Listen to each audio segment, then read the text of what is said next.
In South Korea, there exists a ghostly photo studio specializing in taking pictures of the deceased. Of all the countless memories in life, there's only one we can't capture ourselves, the final one.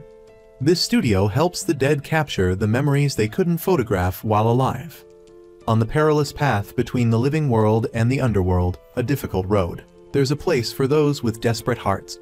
One woman, consumed by grief for her child, turned back against the flow of souls. She braved fierce blizzards, collapsing earth, and canyons filled with searing flames. She navigated endless, winding labyrinths. Finally, she reached her destination. This photo studio, exclusively for the deceased, is known as the Nightly Photo Studio. The camera within possesses a miraculous ability to seemingly resurrect the dead. However, guardian messengers protect the camera and hunt down anyone who breaks the rules. Unbeknownst to her, the grieving woman was pursued. Another individual, a man seeking to save his son, secretly followed, waiting for a chance to steal the camera.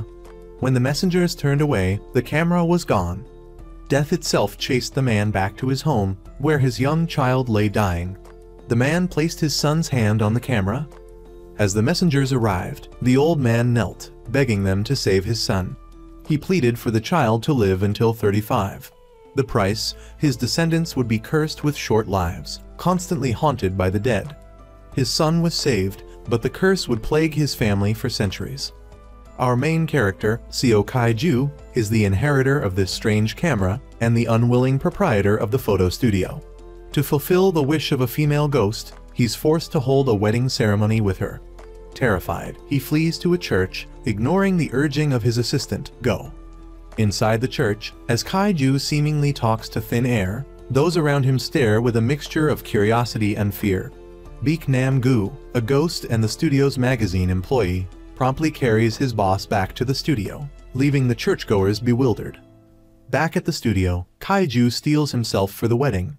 However, the ghost's appearance startles him, and he refuses to kiss the bride. Enraged, the ghost begins to choke her pretend groom.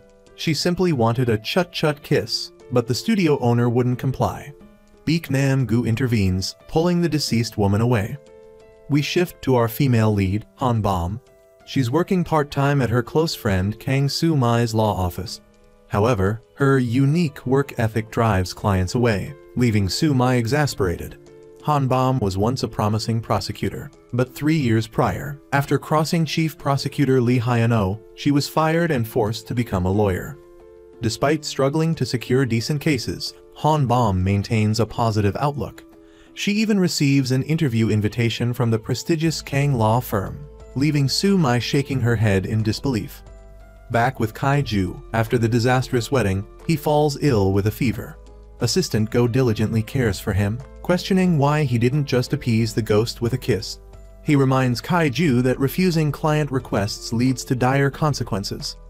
Just then, the studio is set ablaze in an act of revenge by the spurned ghost.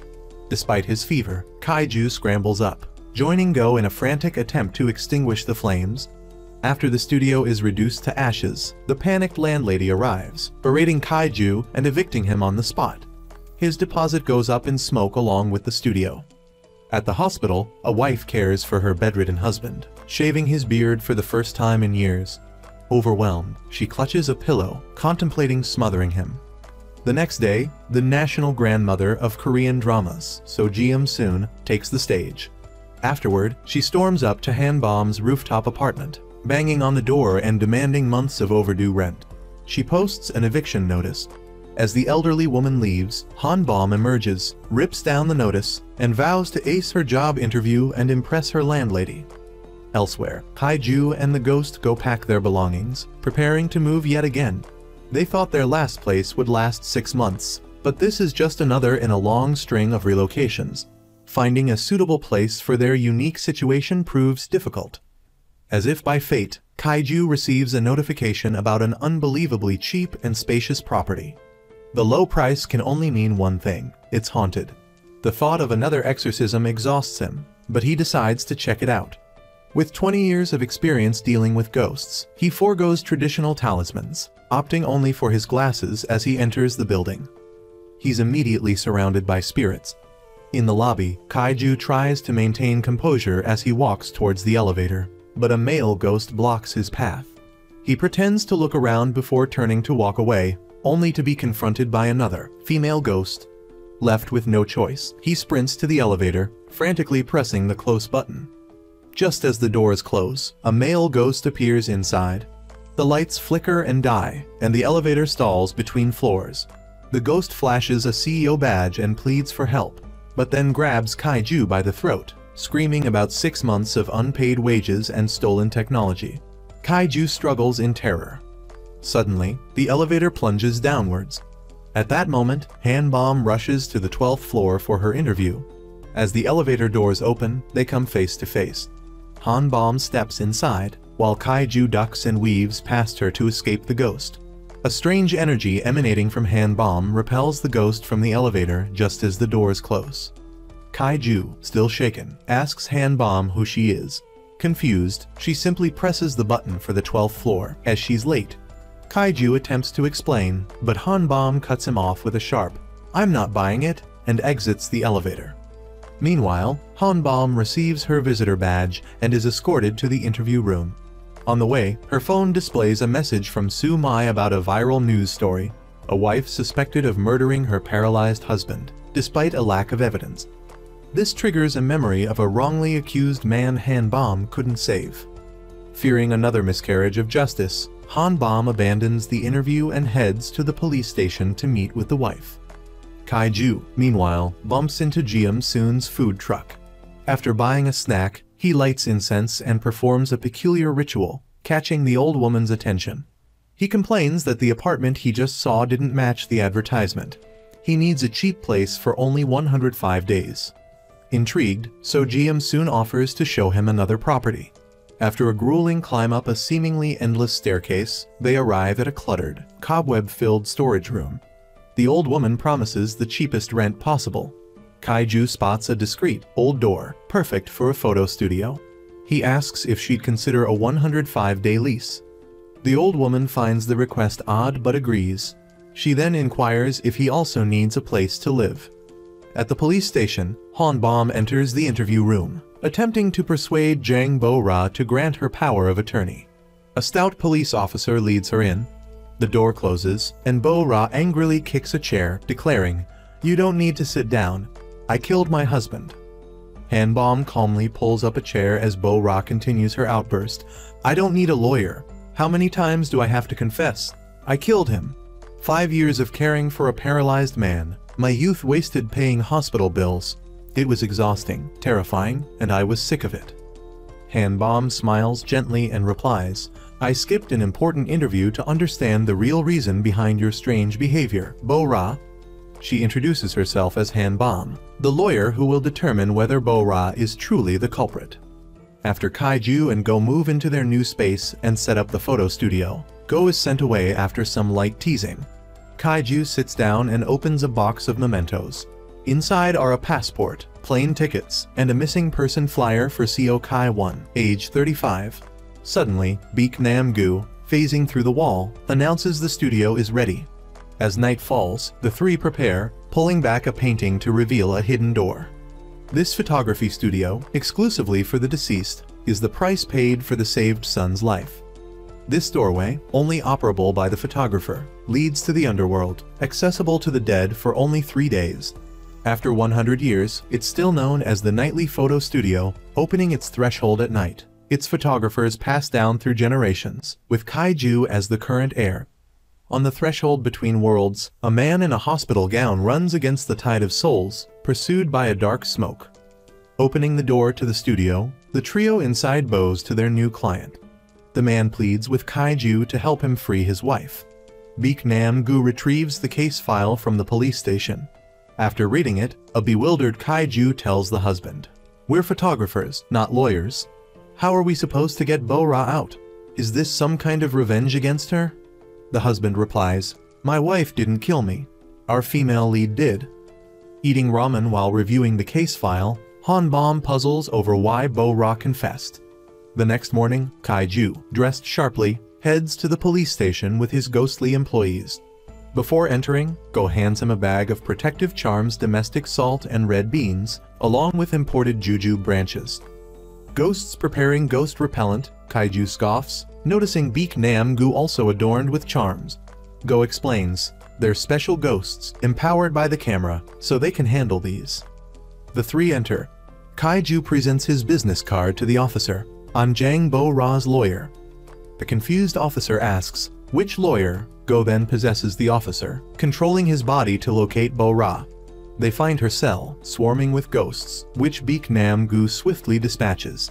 Kaiju finally enters and speaks with Bo-Ra. That day, her husband, Park Sung-joon, witnessed everything. Bo-Ra resolved to kill him but couldn't bear to see him die by her hand. After she fled, Sung-joon regained consciousness, fell to the floor, and died. He wanted his last memory to be of his beloved wife, so he came to the studio to ensure Bo-Ra could see him one last time. Distraught, Bo-Ra grabs Kaiju's collar, demanding, "Who are you?" Just then, Han Bom arrives at the station. Opening the door, she witnesses the scene and rushes forward, urging Bo-Ra to calm down and release Kaiju. Bo-Ra continues to rage, while Kaiju persists in his efforts to reach her. He mentions the meal Bo-Ra cooked for her husband before Park Sung-joon's accident. Kaiju hands Bo-Ra his business card, saying, "This is your only chance." Turning to Han Bom, he adds, "Use your lawyer skills. My client doesn't have much time." As he leaves, Han Bom waits for Bo-Ra to finish her heartbroken sobs and then presents a photograph of Park Sung-joon's socked feet.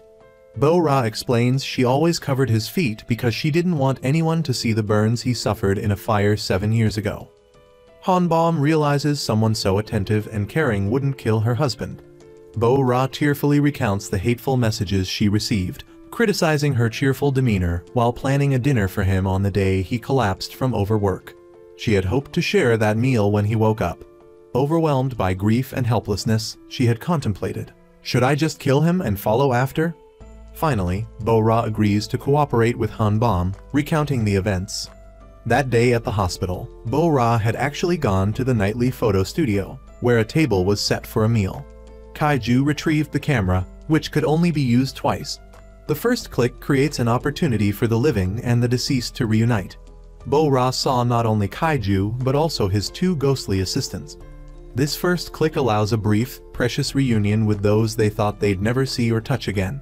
Seeing and touching her husband, Bo-Ra breaks down, overwhelmed with emotion. They embrace, share a final meal, and take a photograph together. The second click signifies finality, a last glimpse of the deceased's body. Bo-Ra, as always, covers his feet with socks. This brief, magical, almost fairy tale-like encounter allows them a final goodbye.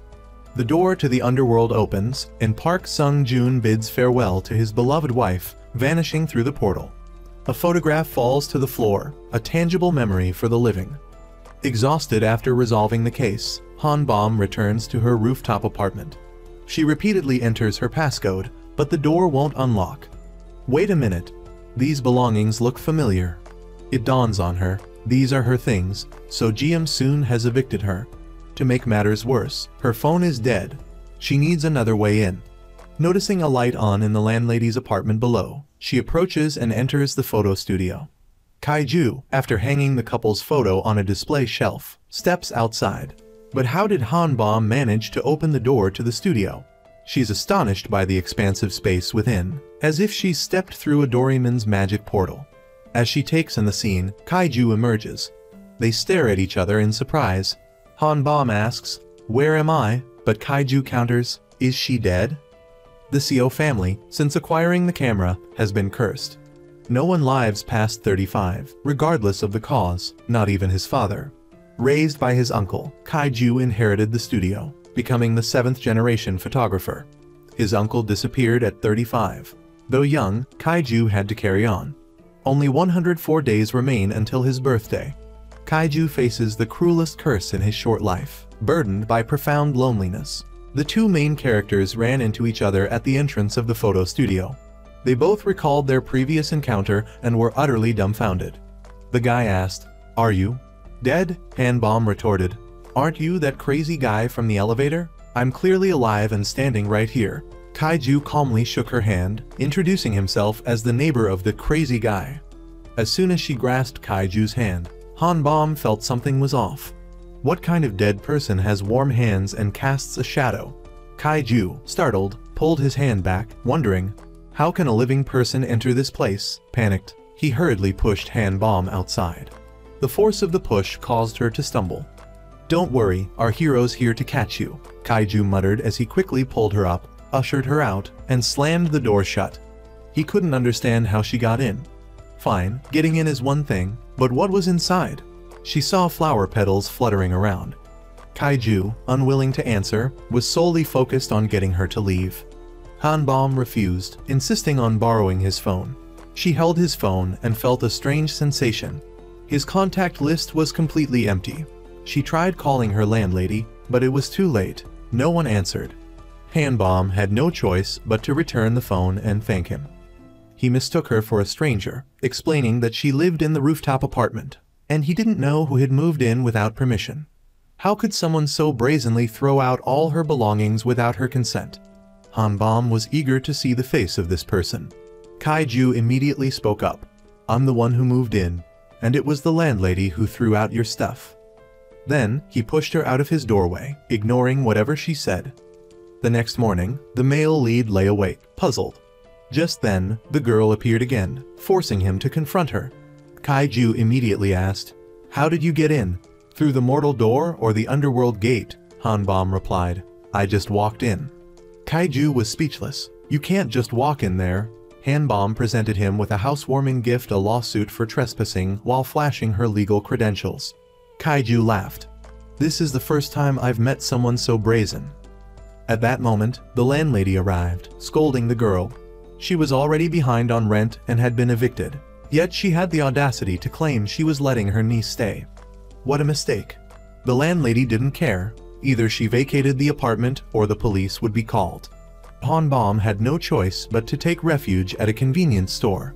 She secretly poured alcohol into her coffee, her satisfied expression resembling someone high on drugs. Later, her face hardened as she complained about the landlady to her friend on FaceTime. She only has one niece, and she's kicking me out onto the streets?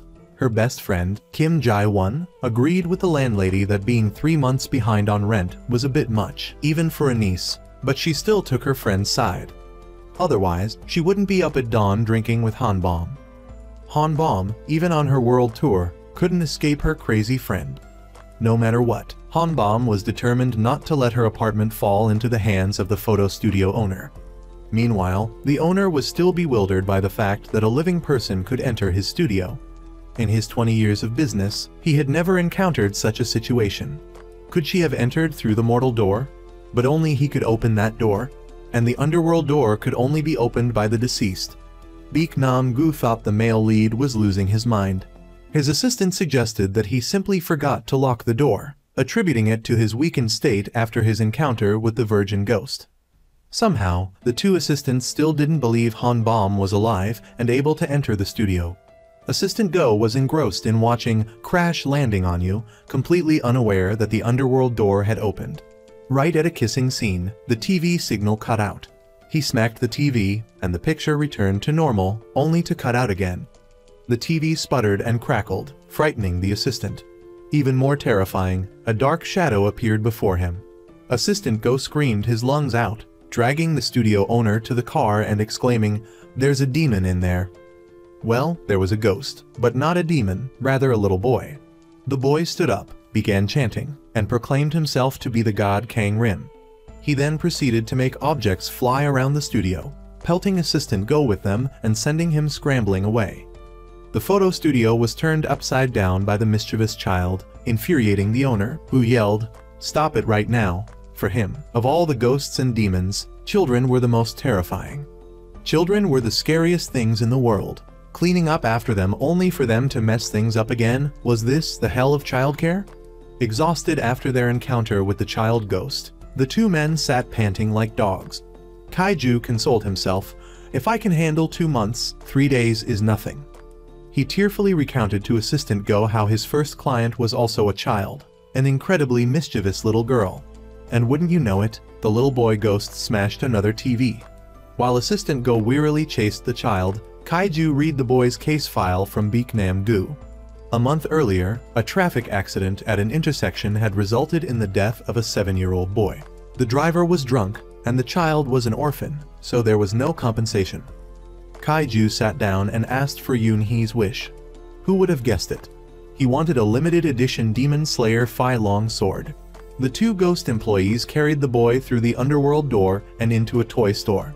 Kaiju followed, and being alive, smacked his head on the doorway. The toy seemed to be popular. It was completely sold out.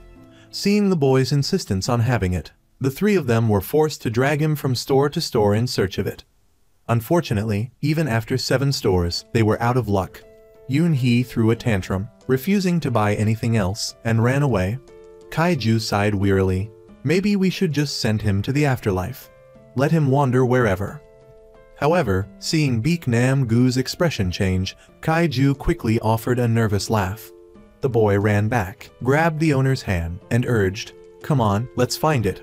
This unlucky little ghost. He pulled Kaiju so hard that he fell, and Baek Nam-gu, unable to control his strength, slammed his hand on the floor. Elsewhere, a handsome young man sat enjoying a cup of coffee. A strange girl asking for his number for a portrait drawing made him excited. Just as he was about to give it to her, he suddenly remembered something and apologized to the girl, saying he hadn't gotten over his first love. This young man was possessed by Assistant Go. Go innocently pulled out his dating plan, scribbling something on it, his mood plummeting as he couldn't remember his first love's name. "Fate, my life, where are you?" he sobbed.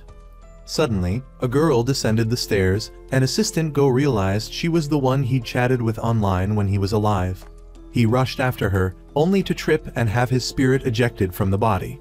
Unfortunately, he couldn't catch up to her, but at least he knew she lived in Seoul, giving him a glimmer of hope. As soon as the male lead returned home, he saw Hanbom's tent pitched in his yard, with Yoon-hee inside. Hanbom saw Kaiju call the boy out and asked curiously, "Do you know him?" He replied, "Of course." Wait, was something wrong? How could she see the boy? Hanbom asked Yoon-hee if he knew this man. The boy sulkily denied knowing him, bit Kaiju's hand, and ran away. He returned to the photo studio and told Nam-gu about the woman who could see ghosts. Nam-gu pondered for a moment, then blurted out, "Could she be your successor?" "Impossible. The camera is only passed down within the Seo family, but if I die, there won't be a successor." Lost in thought, he was startled by Assistant Go's sudden yell. Go, with a naive, cheerful grin, sweetly declared, "I found my online first love. I'm sure we'll have a romantic date." Kaiju smiled benignly, mercilessly teasing his employee. "Does she know that you're stalking her and kissing? The living can't see the dead." "Oh, right."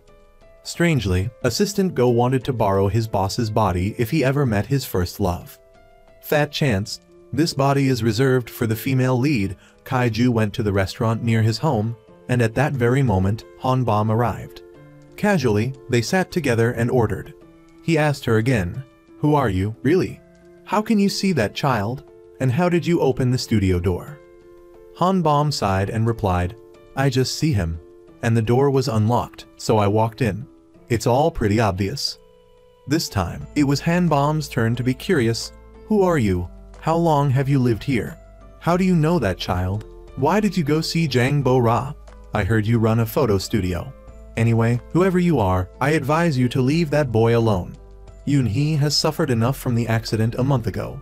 Don't bother a child who's leaving in 3 days." Both were surprised that the other knew the boy was leaving. Just then, the server brought their food. Seeing Kaiju hesitate to eat, Hanbom urged, "Eat up. Don't think you'll pay less if you eat less."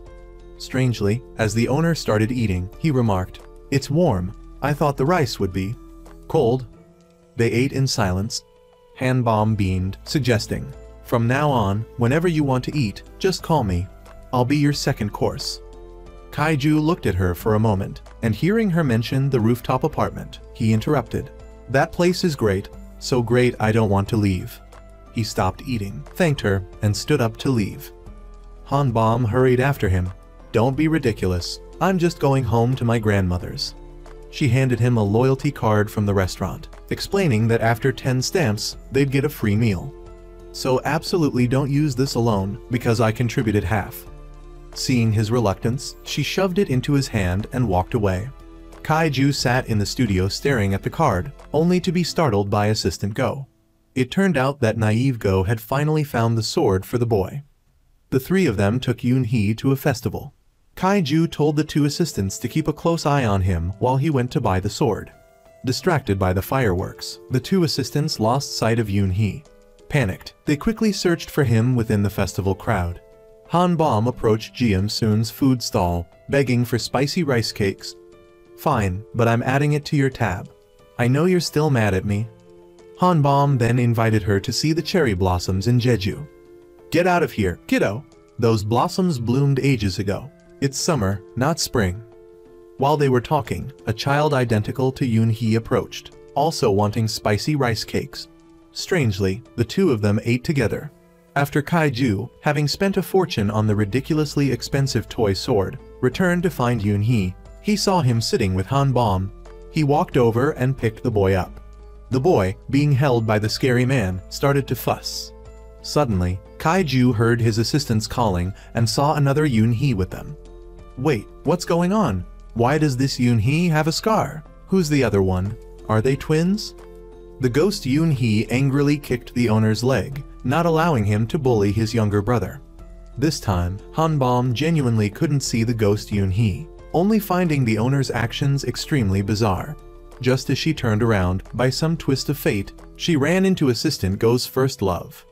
The four of them returned to the rooftop apartment, where they learned that the child wanted the sword for his younger brother, Yoon Dal, for his upcoming birthday. The owner was exasperated. "Damn it, I thought Han Bom could see ghosts." Kaiju sat at his desk, staring at the loyalty card and sighing as he thought about the woman. What was he hoping for? Yoon-hee walked through the wall, asking him to deliver the sword to his brother. And so, as Yoon Dal was packing to leave for America, he opened his closet and found the sword. He hugged it, sobbing as he missed his brother. Yoon-hee appeared, wanting to comfort his brother, but his ghostly hand passed right through him. He too began to cry. The next day, as Han Bom was relaxing and thinking about the studio owner, the police arrived, asking her to leave the property as the tenant had filed a complaint. Kaiju returned, ignoring her pleas, and warned her that he would sue if she didn't leave. He went inside, and Assistant Go possessed a random woman. He and the owner went to the orphanage. Since it was his first time possessing a female body, Go felt a little awkward and clumsy. Hee. They met with the director, pretending to be a childless couple, offering to support Yoon Dal and mentioning his twin brother. The director recounted how both boys had been abandoned at the orphanage gates, clearly too young to speak, yet holding tightly onto each other's hands. Yoon-hee had always been devoted to his brother and had wanted to go out and buy him a birthday present. The wife burst into tears upon hearing the story, but the director informed them that Yoon Dal was about to leave for America with an adoptive family.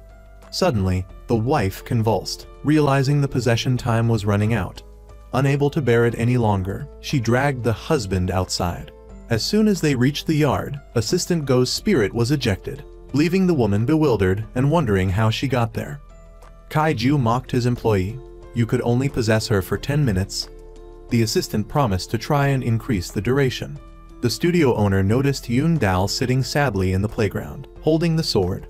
Yoon-hee's ghost appeared, asking his brother why he was so glum, even with the sword. Then, he looked at Kaiju. Kaiju sat down with the boy and gently asked, "Why haven't you had your picture taken yet? You don't have much time left." Tears streamed down the child's face. He didn't want to say goodbye to his brother, because goodbye meant they would never see each other again. He simply wanted to stay with his brother. It was so unfair that the deceased had to go somewhere else. Why did that mean man make him like this? He doesn't want to go, Kaiju comforted the crying child. Yoon Dal will. Everything will be alright. So, you have to be a strong big brother and see him off one last time. Finally, the boy agreed. Yoon Dal, holding the sword, went to the intersection and looked at the toy store, remembering his brother. That day, Yoon-hee, clutching his piggy bank, had been waiting for the pedestrian light to change so he could go to the store when a strange man bumped into him, causing the piggy bank to shatter. As he picked up the coins, he was hit by a speeding car. As Yoon-hee's ghost stood crying, missing his brother, he saw the strange man approach and quickly hid behind a tree. wanting his brother to believe he was still there. Kaiju endured the embarrassment and strange looks from passers-by, imitating Yoon-hee. What kind of god Kang Rim is this? Exorcism is supposed to be dignified, not this humiliating. He led Yoon-dal to the photo studio, which had been decorated for a birthday, and took the first photo. At that moment, the two assistants brought the real Yoon-dal, who ran to hug his brother tightly, crying, "I don't need this toy, I just need you. I'm so sorry you died because of me." Yoon-hee comforted his brother, "Don't be silly, I'm on a super important god Kang Rim mission. I'll come back to you when I'm finished." The two boys linked pinkies, promising to see each other again. Outside the studio, Hanbom looked at the shop, puzzled. There hadn't been any customers. It was such a strange day. She must have been mistaken earlier. There couldn't be any space behind that rickety door. Just as she was about to go inside, her phone rang. It was the orphanage director. "Has Yoon-dal come to you?" Someone here said a man took him somewhere. Worried, Hanbom rushed off to find the boy. The little boy was celebrating his birthday with his older brother at a late-night photo studio. After they blew out the candles, the camera flashed. The gates of hell opened, and Yoon-hee's brother began to fade away. Yoon-dal returned to the orphanage, where everyone rushed to him with concern. He innocently told Hanbom, "The owner of the photo studio helped me see my brother, and he even showed you the picture." Meanwhile, the photo studio owner, Kaiju, was walking home, plagued by vengeful spirits. Suddenly, a signboard, pushed by a ghost, was about to fall on him. Hanbom arrived and pulled Kaiju out of the way. Somehow, she managed to pull him so that he landed on top of her. The numerous spirits were blasted away by the power radiating from her. Kaiju stared in astonishment at the battle, which emanated a blue light from around her. The moment the sign fell, memories of his uncle flooded back. His uncle had taught him how to fight, and together they planned to escape the curse by moving to the Pitcairn Islands, the least populated place in the world. The rumor was that almost no one died there, meaning spirits couldn't exist, and therefore the curse wouldn't be able to follow them. His uncle even bought plane tickets. But fate had other plans. While fishing before their departure, his uncle disappeared before the age of 35. Kaiju had imagined countless ways his uncle could die, but this wasn't the ending he'd envisioned. They quickly got to their feet. After Kaiju dispatched the vengeful spirit with his wooden knife, he immediately questioned the woman about the circle he saw. She had no idea what he was talking about. Just then, a police car arrived. Someone had filed a complaint accusing him of kidnapping Yoon-dal. That someone was none other than Hanbom herself. At the police station, Kaiju gave his statement. He explained he had created a final memory for Yoon-dal, who was about to be adopted, by taking his picture. Furthermore, the boy had willingly gone with him, and he had safely returned him to the orphanage. Hanbom didn't believe this strange man could be so kind, suspecting that the photo was a cruel joke at the expense of a suffering child. Kaiju was deeply offended. "Do you really think this is a joke? If I explain everything clearly, will you believe me?" At that moment, the police officer received a phone call and stepped out, telling them to stay apart. As Kaiju turned his head, he saw more spirits approaching. Luckily for him, Hanbom's protective circle was still active. The officer returned to find Kaiju gesturing at the air. He was actually gesturing at ghosts, but of course, the officer couldn't see them. Officer Lee invited Hanbom for coffee to discuss the case privately. He had called the Dream Orphanage, and they confirmed that Yoon-dal had returned on his own. Hanbom remained unconvinced, finding Kaiju extremely suspicious. It seemed he didn't actually run a photo studio, and there was no phone number listed for him in their records. She discreetly inquired about Kaiju's background, but Officer Lee refused to divulge any information. Officer Lee returned, intending to let Kaiju go home, but his file contained too many complaints. He would need someone to vouch for him. Officer Lee handed him a bail form and told him to call someone to post bail. Kaiju called his assistant, Mr. Go. Unfortunately, Mr. Go was too busy harassing the employee sitting in his former desk and enjoying a spicy beef stick to notice his ringing phone. As a result, the photo studio owner ended up locked in a jail cell filled with ghosts. To escape the terrifying cell, he had no choice but to claim he was employed by the dead, a ghost photographer specializing in taking pictures of the deceased. Han Bom and the officer remained skeptical, leaving the frightened Kaiju locked up for the night. The next morning, Kaiju awoke with a start from a nightmare of being surrounded by ghosts. Finally, Mr. Go, his assistant, rushed to the station, possessing someone to post Kaiju's bail. Kaiju went to the church to confess to the priest that he had been kind to Han Bom, only to find the church eerily empty. It turned out to be the priest's day off. Kaiju, the unluckiest man alive, quickly made his escape. He went to Han Bom's tent to apologize, but found it deserted. Luckily, Ji-Soon, Han Bom's grandmother, arrived, giving him an opportunity to learn more about the lawyer. Kaiju went to Ji-Soon's house to take her photo. While adjusting his equipment, he inquired, "Does the girl have any special abilities? Or did she show any unusual signs as a child, like seeing things others can't?" Ji-Soon replied, "Yes, actually. When I was young, I witnessed my parents' deaths. I'll probably never forget it."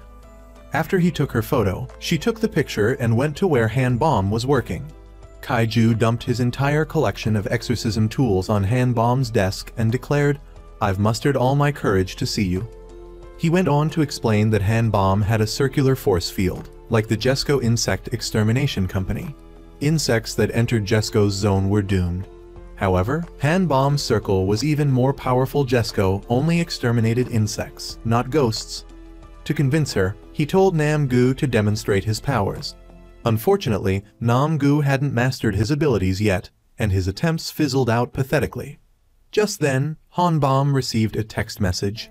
Thinking fast, Nam-gu read it to Kaiju, who then recited it back to Han Bom. Astonished, she looked around to see if anyone else was there.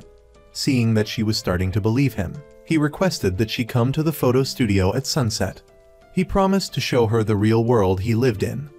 Before leaving, Kaiju gave her an invitation to the Yan Law School reunion that evening. After work, Han Bom picked up her grandmother. As they walked, Ji-Soon expressed disbelief in Kaiju's tall tales about the photo studio having a Doraemon-like space and flower petals fluttering about like in her granddaughter's stories. That place was just a warehouse. Nothing like that could possibly exist there. She even showed Han Bom her notebook, filled with a record of all the money her granddaughter owed her. Mid-conversation, she noticed Han Bom wasn't wearing her watch. "Why haven't you removed that scar?" she asked. For Han Bom, the scar was a reminder that she was the only survivor. Han Bom offered to help her grandmother sell spicy rice cakes, but she refused. "I spent so much money on your education for you to become a lawyer, not to sell things. Just go." Inside the photo studio, in preparation for welcoming its only living visitor besides its owner, the three men tidied up.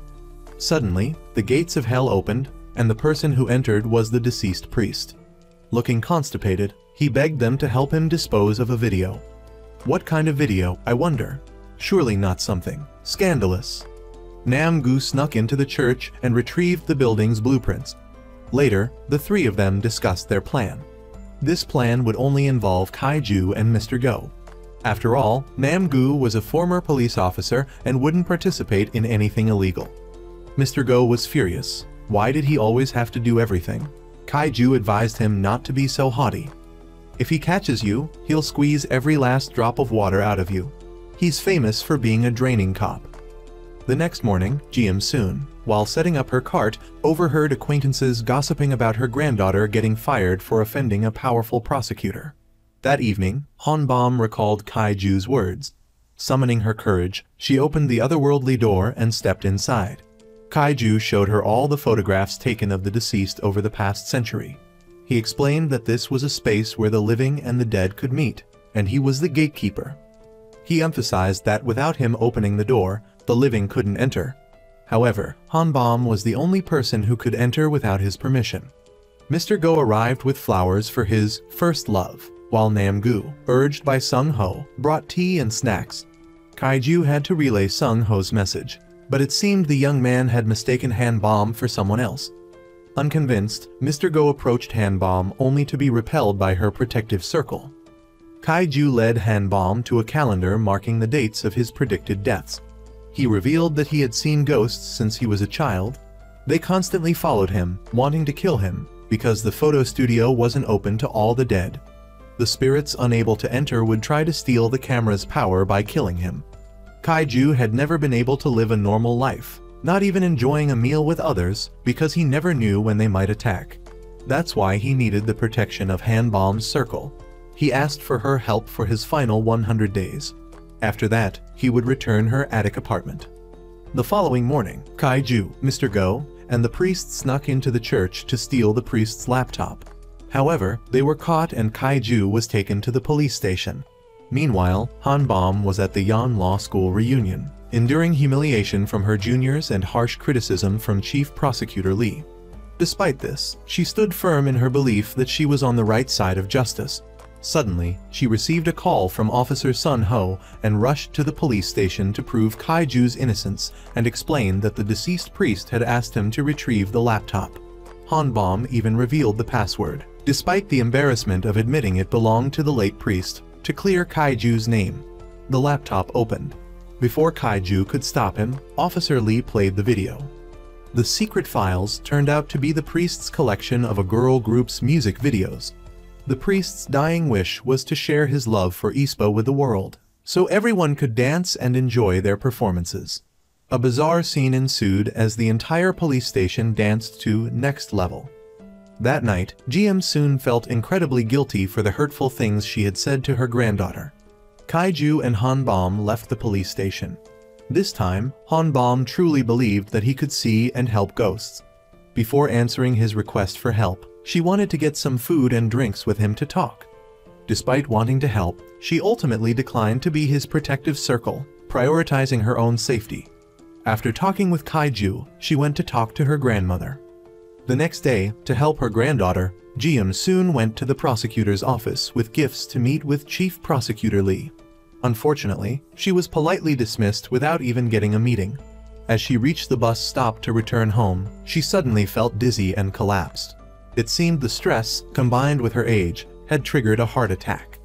Bystanders frantically called 119, and she was rushed to the hospital. Unaware of the tragedy, Hanbom was rejoicing over a new job offer when she received the news about her grandmother's hospitalization. Her smile vanished, and she rushed to the hospital. Meanwhile, Kaiju crossed off another day on his life calendar, remembering Hanbom's refusal. He sighed, acknowledging that it was right. He couldn't burden someone else with his curse just so he could live longer. Just as he stepped outside, Ji-Eun's spirit emerged from the gates of hell. Kaiju was shocked and speechless. At the same time, Hanbom, crossing the street, was overwhelmed with grief and unable to think clearly.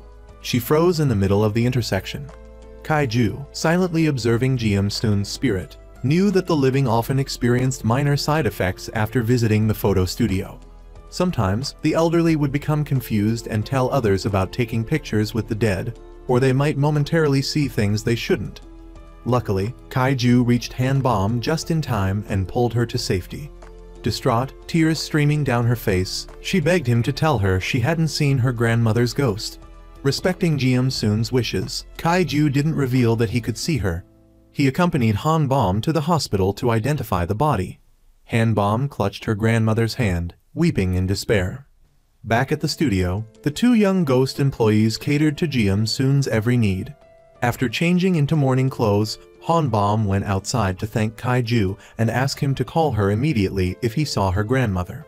Officer Lee arrived and returned Ji-Eun's belongings. The next morning, Kaiju, having finally fallen asleep, was awakened by Ji-Eun, demanding his services. He reluctantly went to the funeral home, delivering Ji-Eun's pre-death photo to Hanbom and helping her choose a coffin and burial clothes. Hanbom asked Kaiju who could enter the photo studio. He replied, "It's a distant place, located at the end of a perilous path to the underworld. Only those who reach the end of that road and look back can see it. Only those with a strong yearning can find it." Simply put, only those with strong attachments to life could arrive there. He lied, telling her that her grandmother had lived a life without regrets and wouldn't be visiting the photo studio. Kaiju continued to assist Hanbom with the funeral arrangements. Noticing her sadness, Mr. Go possessed a stranger, introduced himself, and offered her comfort. Hanbom, struggling to unlock her grandmother's phone, went to greet arriving guests. Seizing the opportunity, Nam-gu used his powers to retrieve Ji-Eun's phone and wallet. He pulled out a ledger and a notebook listing those who had visited the funeral. He then helped Jiam soon tally up the debts of gratitude and compare them to the funeral offerings. The vegetable vendor who received a 100,000 won wedding gift from her only gave 50,000 won for her funeral. Kaiju returned with fried chicken and drinks, offering incense before inviting everyone to eat. Sung Ho opened a drink, about to tell Jiam soon about meeting Han Bom 3 years prior. But Nam Gu stuffed a chicken leg in his mouth. Nam Gu helped Jiam soon clean her food cart, startling the onlookers. Exhausted, Han Bom sat in the hall, a cherry blossom poster reminding her that she never got to see the blossoms with her grandmother. Comforted by Su Mai, she wept with regret, realizing that spring wouldn't return for her grandmother. Back in the room, Han Bom realized her grandmother's phone and purse were missing. She rushed to the security room and saw the items floating in the air on the security footage. She knew instantly who was responsible. Furious, she marched to the photo studio and confronted Kaiju. She searched for her grandmother, but when Jiam soon tried to approach, she was repelled by Han Bom's protective circle, sending belongings scattering to the floor, tears welling up. Han Bom clutched a childhood photo and asked, "Kaiju, does Grandma really not want to see me?" The heartbroken question prompted Jiam soon to try again, only to be stopped by Kaiju. Now certain that her grandmother was present, tears streamed down Han Bom's face. Ignoring everything else, she declared she would take her grandmother to see the cherry blossoms. Almost delirious with grief, she started packing a suitcase, choosing clothes for her grandmother. Seeing this, Jiam soon became angry. "Where are you going with my hard-earned money? You're in mourning," she exclaimed. "People are coming to pay their respects." Kaiju relayed the message, but Han Bom, unresponsive, continued packing. Jiam soon's fury intensified, causing the lights to flicker and objects to shake. Kaiju relayed another message, explaining that Jiam soon had spent a lot of money on condolence gifts and wanted Han Bom to collect them all. Annoyed, Han Bom turned and asked, "Grandma, is money that important? Can you take it with you when you're dead?" Her whole life, Jiam soon had scrimped and saved, buying cheap clothes to provide for her granddaughter. She had never once properly enjoyed the cherry blossoms. If they didn't go now, there would never be another chance. As she spoke, Han Bom sobbed uncontrollably. Jiam soon sighed. "It's true that for the past 20 years, I've been too busy raising you to ever see the cherry blossoms. I wanted to, but that money, it's my life's work. I need to take it all with me to live comfortably in the afterlife." Han Bom collapsed, blaming herself. Wiping away her tears, she forced herself to return to the funeral and fulfill her grandmother's wishes. Upon returning, she encountered the vendor from the next stall, who apologized profusely for her insensitive words, believing they had contributed to Jiam soon's death. Han Bom then learned that her grandmother had gone to the prosecutor's office to try and help her, which led to the heart attack. Her close friend, Kim Jae-won, arrived from France. Overwhelmed, Han Bom broke down, realizing that her grandmother had known everything, even about her lack of work. It was all her fault. Because of her, her grandmother had gone to the prosecutor, the photo studio, the money. Finally, it was over. Jiam soon wanted to leave alone, requesting a final photo outside. Kaiju tried to convince her to see Han Bom one last time, but she refused. At the funeral, Han Bom, exhausted and heartbroken, sat by the casket. Perhaps from sheer exhaustion, she saw her grandmother's image. She apologized profusely. Jiam soon reached out to stroke her hair, but it was actually Kaiju, letting Han Bom rest her head on his shoulder as she apologized. He remembered visiting Jiam soon at her food cart. She had said, "Thanks to this cart, I've been able to raise my granddaughter and give her a good education.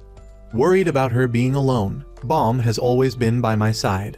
Even if I don't die now, I only have 5, maybe 10 years left. I just hope Han Bom won't be lonely." She diligently recorded every condolence gift because those who remembered her would remember Han Bom, whether she was alive or not. Jiam soon then asked him to throw away her journal. Back in the present, Kaiju said, "Yes, I threw away the journal," tossing it in front of Han Bom before walking away. Han Bom held the notebook, reading and crying. It documented her entire life, from childhood to adulthood, written by her grandmother. At the end, she found a note from the owner of the photo studio, urging her to see him. For the first time, the studio owner went against the client's wishes. He helped Han Bom buy flowers, bribed some fried chicken ghosts to scatter petals from the sky, and created a romantic scene for her and her grandmother to view the cherry blossoms together. As the camera clicked for the first picture, Han Bom finally saw her grandmother. She rushed forward, gripping her hand and apologizing profusely. Her grandmother reassured her that she was, and always would be, her pride and joy. Not wanting to waste any time, they enjoyed the blossoms together. Han Bom rested her head on her grandmother's lap, and they talked. It was time for the second picture. Her grandmother tied her hair, and they posed for the final shot. This time, her grandmother was at peace and her image began to fade. Han Bom, unable to contain her grief, sobbed, clutching the photograph tightly. As Kaiju hung the photo back on the display shelf, Nam-gu approached and asked if he had feelings for Han Bom. Kaiju froze, immediately denying it. He recalled what her grandmother had told him about the car accident. Han Bom was the sole survivor, trapped in the car and forced to witness her parents' deaths. Even now, she couldn't escape the nightmare. Guilt-ridden for being the only one alive, she refused to remove the scar on her wrist. What if I appeared to her like this? Even if I looked perfect, I'd still be dead. I can't put her through that nightmare again, Kaiju thought. Why did I do that? Why did I go against a client's wishes? He looked at his uncle's picture, wondering if they would ever have a chance to say goodbye. The next morning, Han Bom, having regained her composure, prepared for work. She walked right through Sung Ho and encountered Kaiju. She thanked him for everything and asked, "How long will I see ghosts? Shouldn't I stop seeing them after the photo was taken?" Looking at Sung Ho, she firmly stated that she wasn't the one who went on the blind date with him 3 years ago. Kaiju and Sung Ho were stunned and bewildered. Kaiju quickly asked if she could see anything else. Han Bom simply replied, "I see a lot of ghosts around here." They went inside so Kaiju could examine her eyes. Normally, the living couldn't see the photo studio or the ghosts after a departed soul moved on, but Han Bom could still see Sung Ho and Nam-gu. Sung Ho, elated and regretting the missed blind date 3 years prior, was thrilled to have another chance with his perceived first love. "How can you be so sure?" Kaiju asked. They exchanged many texts during the summer of 2020 and even planned to watch Crash Landing on You together. Han Bom shook her head. "I don't know that movie. Besides, I didn't even have a phone back then. I was fired from the prosecutor's office and so embarrassed I cut off contact with everyone." Sung Ho, disbelieving, approached Han Bom, only to be repelled by her protective circle. For the first time, she saw her own protective circle and, instead of fear, felt a surge of excitement. "For me, unemployment and being broke are 1,000 times scarier than ghosts. Ghosts might be tough, but at least I have this circle," she said. "Talk about not crying until you see the coffin." Kaiju, acting as a senior, chased after her, handing her some talismans and saving his phone number in her outdated phone. He stressed that she should only contact him in emergencies, as he valued his peace and quiet. "I need to sleep in the mornings and work in the evenings. Texting would be a distraction. Only call if your life is in actual danger," Kaiju instructed. Han Bom rolled her eyes, unimpressed. Her first call sent Kaiju scrambling out of bed, fearing danger, only to find Han Bom calmly asking him to speak to a deceased client to resolve an inheritance issue. The second time, his sleep was shattered by her call about a ghost wanting a photo, requesting the studio's address. Kaiju was exasperated. "Even if I gave it to him, he couldn't get here." The third time, while changing a light bulb, Han Bom called, wanting to feed a hungry ghost child. His mounting frustration caused him to lose his balance, tumbling from the stepladder. Infuriated, Kaiju decided to let her do whatever she wanted. It was the only way to end the constant interruptions. He ordered his 2 employees to research whether any clients continued to see ghosts after having their photos taken. Sung Ho sulked. "This is outrageous. You're overworking a ghost who already died of a heart attack from overwork. Are you trying to be a capitalist who exploits my labor all night? This is too much." But upon hearing the promise of a new spectral suit, his attitude shifted, happily agreeing to the exploitation. Meanwhile, Han Bom quickly adapted to her situation. She was cheerful and friendly towards the adorable ghosts, unfazed by the strange looks from others. She received a call from Su Mai, asking her to visit a client at the hospital who had fainted from stress. Back at the studio, the 3 men were still researching. Kaiju found Han Bom utterly bizarre. Sung Ho immediately mirrored his boss's sentiment. So, you have a comrade now, another ghost seer. Besides, boss, you've changed a lot lately, being so nice to Han Bom. You, a cold, rigid iceberg, melt instantly around her. You never used to care about anyone's requests, and you gave her the ghost repelling kit I made for you? Compared to you, a lifelong ghost seer, Han Bom's adapting at lightning speed. She's probably already friends with them all. Kaiju sent Nam Gu to meet the client's family, dumping the research on Sung Ho. He grumbled. Are you seriously going to overwork a ghost who died from overwork 3 years ago? To escape his lowly employee status and become an assistant, Sung Ho had worked tirelessly, pulling all-nighters to finish early and meet his crush. He ended up having a heart attack, missing his last chance to apologize to his first love. Now, if that person wasn't Han Bom, who was it? Kim Jae-won received shocking news. The tumor causing her cancer had shrunk, and her chances of recovery were high. However, believing she was dying, she had spent all her money traveling and enjoying her final days. Now, she wasn't dying, but she was broke. Wah! Han Bom arrived at the hospital to see her client, smiling and greeting the elderly woman in the bed. The nurse gaped in astonishment. Who is this pretty lady talking to? The patient in this bed died earlier today. Han Bom looked back, realizing she had encountered a vengeful spirit. Terrified, she screamed and ran, the hospital filled with lingering ghosts. She fled outside, frantically calling Kaiju, who didn't answer. As if things weren't bad enough, the charming man who approached her for her number was also a vengeful spirit. Han Bom sprinted home, her terror startling Jae-won. Jae-won, still skeptical about her friend's ability to see ghosts, laughed. This reminded Han Bom of her own disbelief towards Kaiju. I feel so guilty. Thanks to Jae-won, she learned that Kaiju had cared for her during her illness, even buying her a ballon porridge. Jae-won had come with 2 pieces of news. She had landed a new job and, being broke, needed to crash at Han Bom's place. The studio owner continued his work, enduring the barbs and salt throwing of bereaved families. Exhausted, Kaiju returned home, only to be startled by Han Bom's sudden appearance. She'd come to thank him for caring for her when she was sick, but Kaiju brushed it off as simply returning her notebook, leaving her slightly disappointed. He apologized for letting her see things she shouldn't have. Han Bom boldly declared her love for horror, assuring him not to worry and take his time finding a solution. Suddenly, she brushed salt off his shoulder, smoothed his hair, and complimented him. The unexpected praise stunned Kaiju for a full 5 seconds.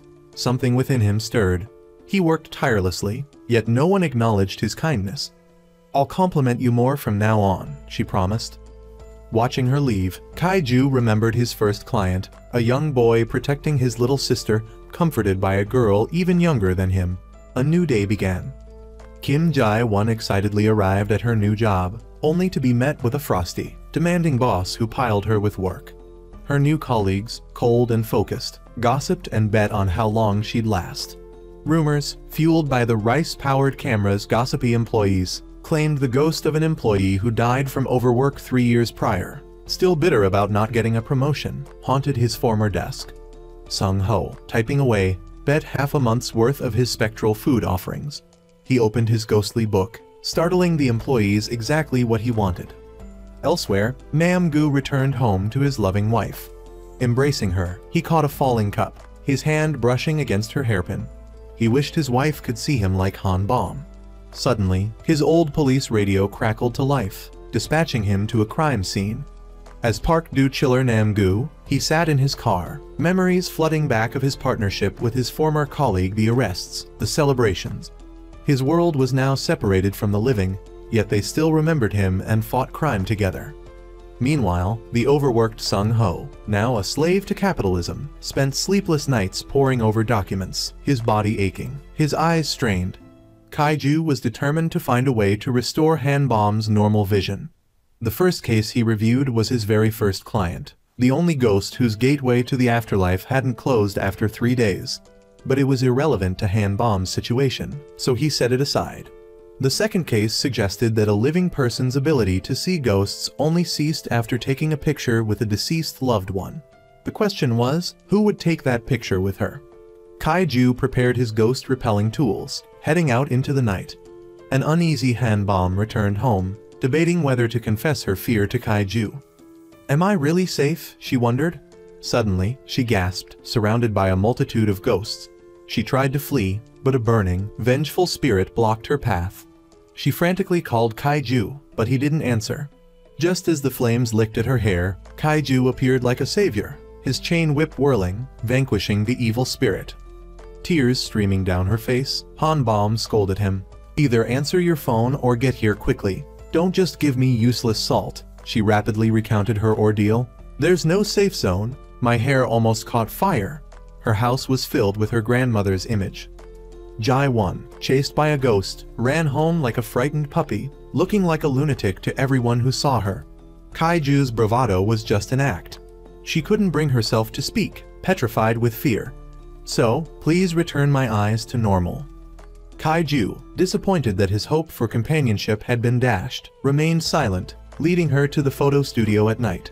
Hanbom saw the portraits of the studio's previous owners, all deceased. Why were their pictures taken before they turned 35, she asked. Kaiju remained silent. Just then, the ghost client from 6 hours earlier appeared. Kaiju returned to the elevator where he first met Hanbom, ready to negotiate with the cheated spirit, hoping to convince him to have his picture taken with her in exchange for resolving his unfinished business. Back in the present timeline, Hanbom is anxious and afraid of ghosts, asking thousands of questions to ease her fear while everyone is preparing for a photoshoot. For example, she asks why he rented the house for 105 days or if he has any vacation plans after closing the photo studio. Kaiju answers as briefly as possible, then takes 2 pictures, returning the ghost to its human form. The 4 of them see the ghost off to the afterlife.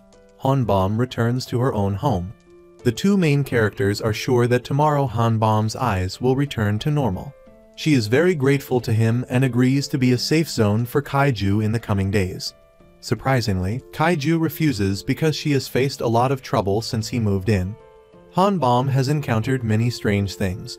First, she could open the door, then create a safe zone, and then start seeing ghosts. How can someone like him protect her? He saved her in front of her house today, but there's no guarantee he'll be there next time. He plans to move out so Hanbom won't be affected by his bad luck anymore. She can continue living as an ordinary person. Back at her house, the female lead keeps thinking about the male lead's words, feeling disappointed. Kaiju is also feeling complex. He can't even take care of his own future, let alone protect or save anyone. That night, while Kaiju is sleeping, he suffers the consequences of opening the door to the spirit world, forcibly changing his fate. The next day, at a workshop, a young boy named So-myung is working hard, striving to improve his life, and is loved by many. Everyone is happy for him because he is about to graduate. Like every other day, he gets on the truck to deliver goods, unaware that he is being followed by an evil spirit. Meanwhile, our female lead, on the way to deliver the goods, is made drowsy by the evil spirit. Even chewing gum doesn't help her stay awake. So-myung, with his hands controlled by the evil spirit, almost causes an accident. He struggles to steer the wheel to avoid the people about to cross the street, but unfortunately, he cannot avoid the predetermined outcome. The truck overturns, causing a horrific accident, triggering a chain reaction of other collisions. Hanbom rushes over, thinking her eyes would no longer have side effects. But isn't this place full of the ghosts of the victims? Just as Hanbom is surrounded by the vengeful spirits, Kaiju, like a hero, shields her eyes. The 2 press close together, creating a safe circle that separates them from the spirits outside, just like how he protected the little girl in the past. Now the film takes us back to the past, when Hanbom's family went to visit their grandparents. Sadly, while the family was happily chatting, a car suddenly lost control and crashed directly into their car, killing her parents instantly. Hanbom fell unconscious.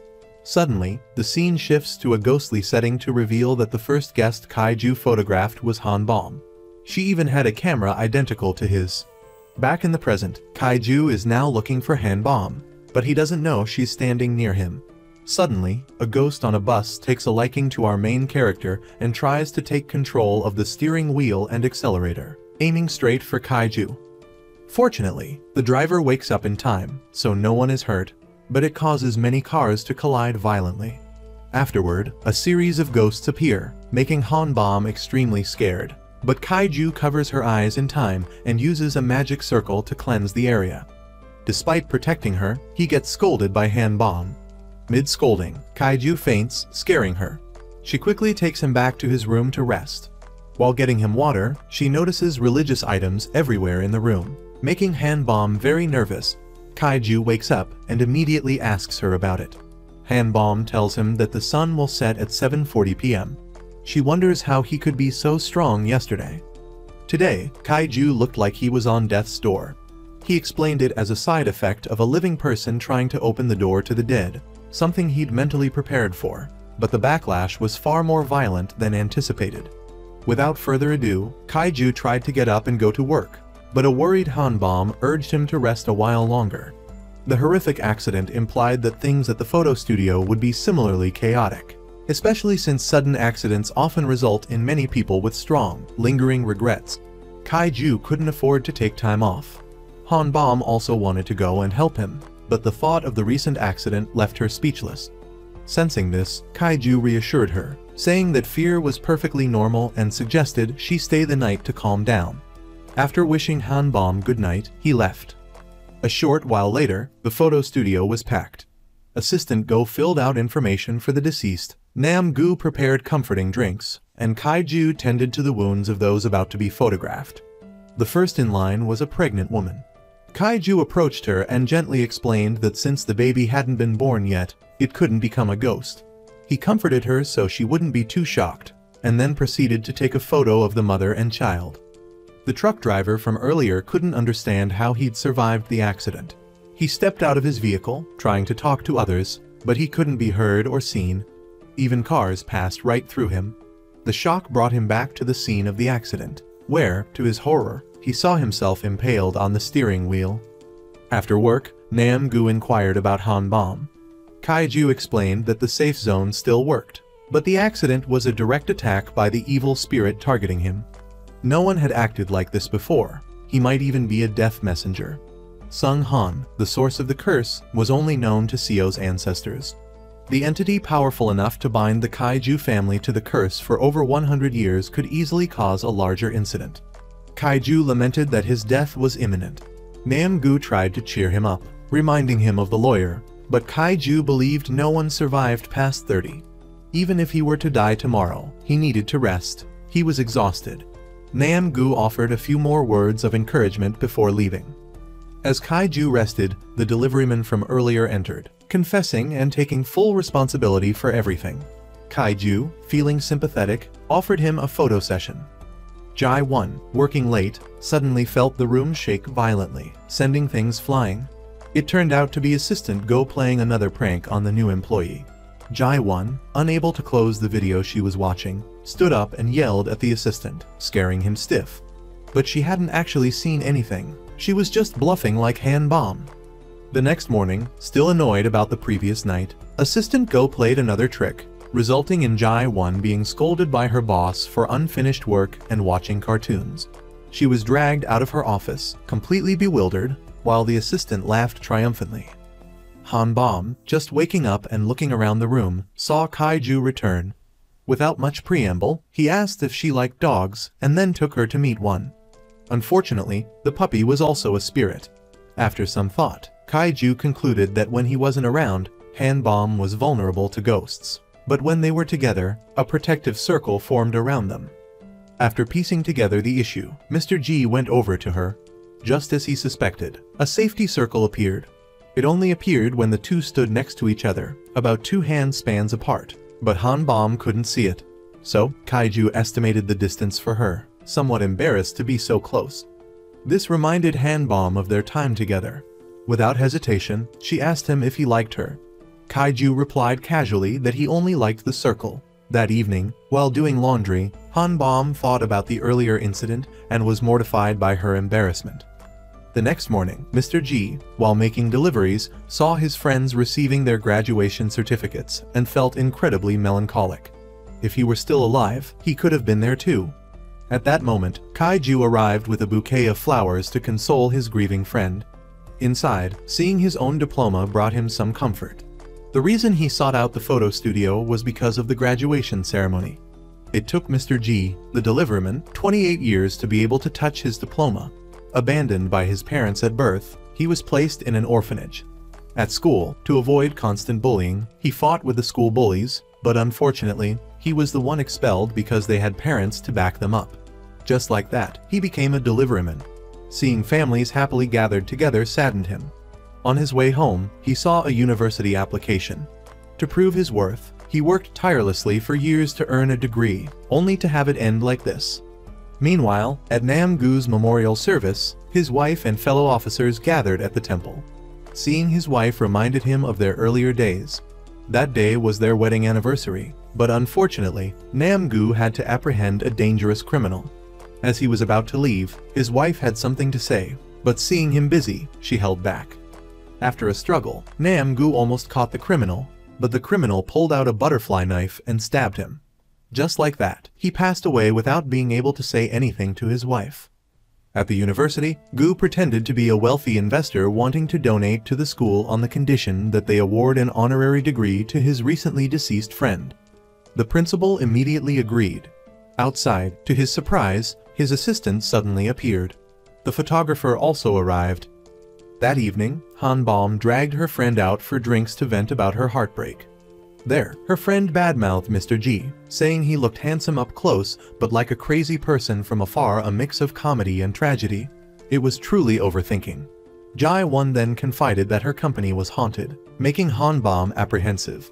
She gave her friend 2 bags of salt and beans for protection, advising her to be careful. After that, Jai Won returned to work overtime, fearing she would be fired by her boss. As she was about to go to the break room, Assistant Go called her to attend the deliveryman's graduation ceremony. While everyone was joyfully celebrating the young man's honorary degree, Kai Ju received a call from the furious principal, who said he would revoke the degree because the school wouldn't harbor someone who caused a horrific accident. The news reported that the deliveryman caused the accident due to drowsiness and exhaustion from overwork. However, the company denied it, even claiming he wasn't their employee, infuriating him. Han Bom was about to go comfort him, but Kai Ju stopped her, advising her to leave him alone. At the company, after receiving all of Mr. Truck Driver's paperwork and overtime records, they immediately wanted to destroy it. But at this moment, someone came to the team leader to defend the young man. He was furious, saying that his colleague had died, and the company wouldn't even let him attend the funeral. Not only that, they didn't support him but instead shifted all the blame onto the young man. But the team leader calmly told him to be quiet. He said that after this was all over, all the drivers would become permanent employees, so he should keep his mouth shut because he had a family to take care of. He lowered his head and looked at his colleagues' documents being burned. At the funeral, only Kai Ju came to pay his respects to the young man. But Kai Ju blamed himself because he had fallen asleep, which led to the horrific accident. So, he decided to seek justice for the young man. After a meeting, the group decided that Han Bom would be the lawyer to negotiate this case, and Kai Ju would be the one to find someone to authorize the legal action. The next morning, he went to his close friend's uncle, a delivery driver, to ask for help. But because of the wages he needed to care for his child, he vehemently refused to participate in this case. Seeing that there was no other way, Kai Ju mentioned the name that the young man had suggested for the uncle's child, which suddenly softened his heart. Seeing good progress, he left the documents there and left. In the delivery truck, while talking to his wife and newborn child, the wife mentioned naming the baby, and without thinking much, the uncle uttered the name his friend had suggested. The next day, Han Bom was struggling and slightly losing against her junior colleague. Fortunately, at that moment, the uncle, along with his co-workers, arrived with the authorization forms for Han Bom. They decided to go directly to the team leader, give him a piece of their minds, return their employee IDs, and storm out of that filthy place.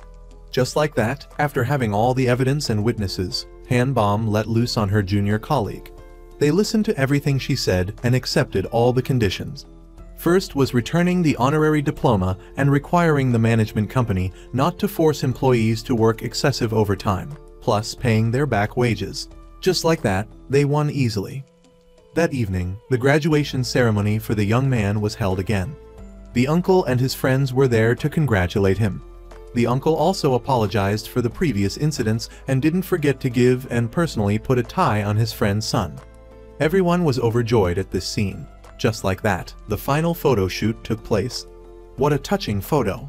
That night, Kaiju was about to go back to his room to rest when Hanbom called him out to the park to talk and drink. There, she made him drink quite a bit. When they talked about the payment for the authorization, Hanbom said she didn't need the money. She just didn't want him to move out. So, it turns out she had fallen for him, leaving Kaiju speechless. Because Hanbom was so proactive, without thinking twice, she kissed him to express her true feelings. Then the two looked at each other longingly. Flashback. After the uncle disappeared, Kaiju was chosen to inherit the camera.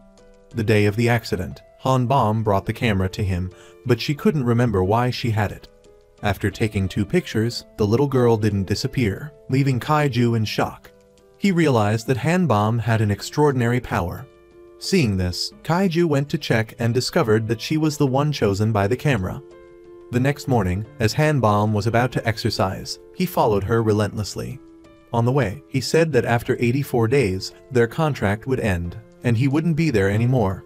Hanbom didn't want him to leave, but Kaiju said his life was arranged by someone else, so they wouldn't see each other again soon. The best thing now is to focus on his own work and not cross the line. Being rejected a second time shocked her. She didn't know what to do and just wallowed in her misery. That evening, a heartbroken woman stood on a bridge, looking down, thinking about her past, being abandoned by her parents and lover. She was about to jump into the river to log out, when, fortunately, a man pulled her back just in time. After a lot of persuading, he decided to climb over the railing to bring her to safety. But at that moment, something frightened her, and without hesitation, she pushed him down. Talk about repaying kindness with evil. Not only did she not call the police, but she also ran away. However, it was all recorded by a security camera. The next morning, Kaiju was pondering the events surrounding the woman when he suddenly received a phone call.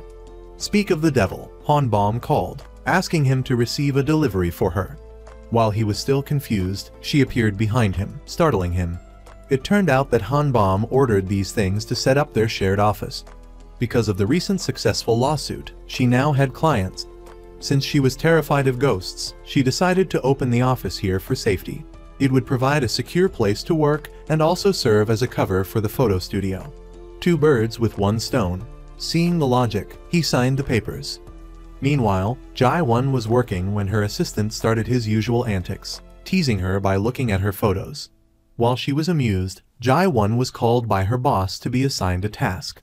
He forced her to summarize a book and complete the work by tomorrow. This reminded the assistant of a time when he was also forced by this boss to do impossible tasks. If he didn't complete them, the boss would give him a bad performance review, making it impossible for him to find a job at another company. One might expect Jai-Won to stand up to the boss, but she accepted the task, seeking revenge for her assistant. The assistant followed the boss into the elevator and then channeled the spirit of a cleaning lady there. He took out his phone, called the boss, and scolded him vehemently, shocking him because the cleaning lady's words mirrored his own behavior. And to add insult to injury, after exiting the elevator, the assistant dumped a bucket of dirty water on the startled boss. Back at the photo studio, Hanbom lit incense and candles for her 2 assistants while they enjoyed the earthly delight of pizza.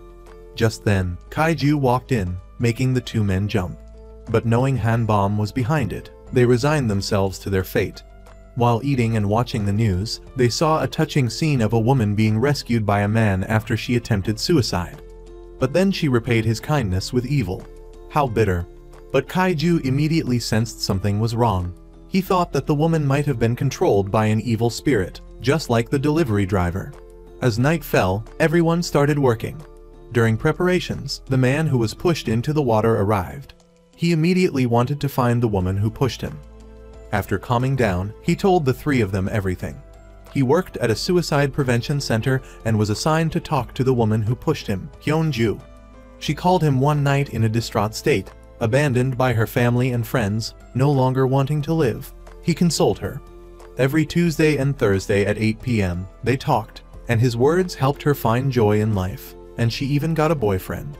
But one day, he received news that Hyun-Ju had been dumped by her boyfriend and had fallen into despair, again contemplating suicide. He felt remorseful, thinking he had failed to recognize her cry for help. Touched by the counselor's compassion, Kaiju decided to organize one last counseling session for him. The next day, Mr. Quit went to Hyunju's house to inquire about a few matters, but the door was unlocked. Upon entering, he found the place in complete disarray. At the mailbox, he discovered a pile of unopened letters. Meanwhile, Nam-gu was stealing a video and sending it to Kaiju for review. Finding it confusing, Kaiju went to the scene to investigate. After a police officer informed him that the whereabouts of the runaway girl were still unknown, Kaiju made an excuse to leave. Back at the photo studio, Kaiju relayed what he knew to the volunteer worker. The volunteer mentioned that after rescuing Hyunju, she started acting strangely, unlike how he knew her. Mid-conversation, the volunteer began trembling uncontrollably, his lips turning blue. Seeing this, Cho's assistant quickly took him to rest. The following morning, Jae-won was scolded by her boss for allegedly copying a project proposal from the internet, a task he had assigned her. However, she argued that she was the original author of the online version, making it impossible for her to have plagiarized. Leaving her boss speechless, Jae-won, having already requested a half-day off, left without looking back. In the elevator, Cho's assistant noticed Jae-won's calendar marked date and discreetly followed her. The date turned out to be a regular checkup. There, the assistant learned about Jae-won's cancer diagnosis, leaving him utterly shocked and speechless. Elsewhere, Soo-mai, the senior colleague, arrived at Han Bom's new office with a large potted plant to offer congratulations. After some casual conversation, Han Bom brought up the case of the consultant, a recent hot topic. She wanted Soo-mai to help her obtain the list of the consultant's recent clients. At that moment, Kaiju returned to Hyunju's apartment and discovered she was about to leave. A chase ensued, leading them to the rooftop. Without hesitation, Kaiju questioned her. That evening, back at his place, Kaiju summoned the volunteer worker. He pointedly asked why the worker's shoes were identical to the ones he saw at Hyunju's apartment. This left the volunteer speechless. Furthermore, while the apartment had been ransacked, the shoes were neatly placed. Kaiju suspected that the two H initials written on the shoes represented the names of two individuals. Back when he questioned Hyunju, she had identified the volunteer consultant as her stalker. Despite numerous calls to the police, they dismissed her claims. The stalker even went so far as to gift her a pile of shoes. Even after she discarded them, they mysteriously reappeared the next day. Back in the present, Kaiju urged the young man to take the photo and disappear from the girl's life, allowing her to live in peace. However, after taking the picture, the volunteer transformed into a monstrous figure and attacked Kaiju. Just as the situation became critical, Nam-gu arrived and tackled the attacker. A struggle ensued, but the younger man's strength allowed him to break free. While cleaning up the mess, Cho's assistant stressed the urgency of capturing the attacker before he could harm others. Meanwhile, worried about Han Bom, Kaiju called her. However, her calm response aroused his suspicion. Kaiju realized the volunteer had possessed Han Bom, using her to force Kaiju to reveal the location of the woman he loved, threatening Han Bom's life. Stopped at a red light, Han Bom noticed several missed calls from Kaiju. As she was about to return the call, Choi Hoon approached, announcing he had found Hyunju's location, causing Han Bom to forget about the call. Kaiju arrived at the office and learned from his colleague that Choi Hoon had faced numerous complaints about his manipulative behavior and had a history of stalking and harassment. Realizing something was amiss, Han Bom attempted to call Kaiju, but Choi Hoon arrived and possessed her.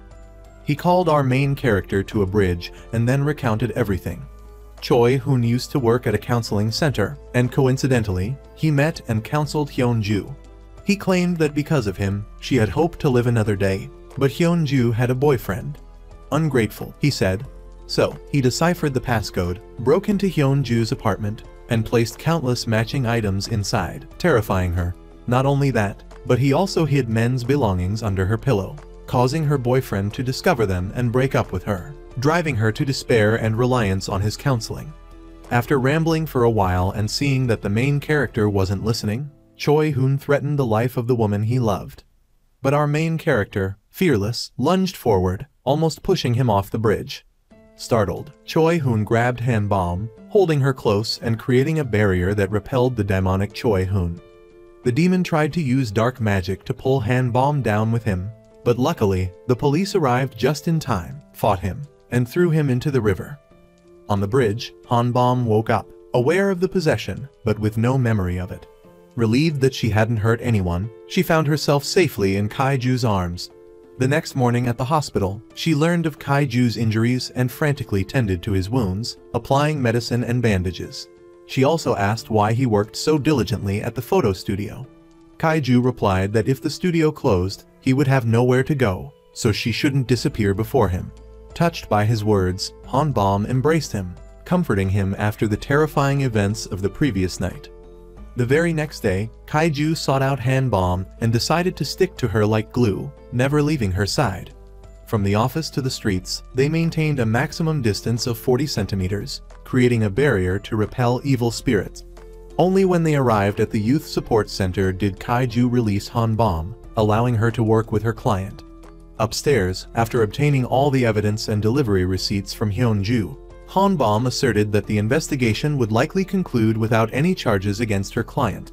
At the police station, after reviewing the surveillance footage of the incident on the bridge the previous night, the bespectacled officer grew suspicious and instructed his assistant to bring all files related to the stalker for further investigation. Witnessing Jae-won working late alone to advance her career, Go, the assistant, felt sympathy and, possessing the other assistant, rushed to help her, even sharing the story of his untimely death. After being escorted home by Kaiju, Hanbom, perhaps out of fear or something else, shyly asked him if he wanted to sleep with her, leaving him stunned. Unexpectedly, despite being invited to sleep with a beautiful, healthy woman, our main character actually fell asleep, annoying her greatly. As she was about to punch him, she noticed her fever and went to get medicine. He stopped her, and they sat together, leaning on each other throughout the night. The next day, accompanying Hyunju to the police station, Hanbom explained that her client had reported being stalked to the police 4 times without any assistance. She presented a series of evidence proving Choi Hoon had been stalking Hyunju for a long time. Outside, surrounded by reporters bombarding her with questions, Hanbom calmly stated that her client was the victim, and that the case was clearly one of stalking and harassment, which the police had refused to acknowledge, forcing her client to protect herself. After leading Hyunju away from the crowd, she received a call from Kaiju, asking if Hyunju was free the next day. Kaiju, along with Officer B and Assistant Go, secretly went to Hyunju's apartment to clean and redecorate it, allowing her to return home without any lingering fear of Choi Hoon. Once everything was finished, the 4 of them raised their glasses and ate chicken together, celebrating the first successful collaboration between the law office and the photo studio. Unfortunately, just as they took their first bite, Officer B received a call about the police tailing a car suspected of containing Park Do-chil. He excused himself and left. On the other side, Park Do-chil was chased into an alley where his car got stuck, forcing him to escape on foot. A group of police officers not only failed to catch him but were also soundly beaten. Park Do-chil ran to the rooftop, only to trip on a wire and fall, getting hit by falling water tanks. It turned out that Officer B's ghost was manipulating everything with his spectral powers. 2 police officers ran upstairs with guns but were easily overpowered by the criminal.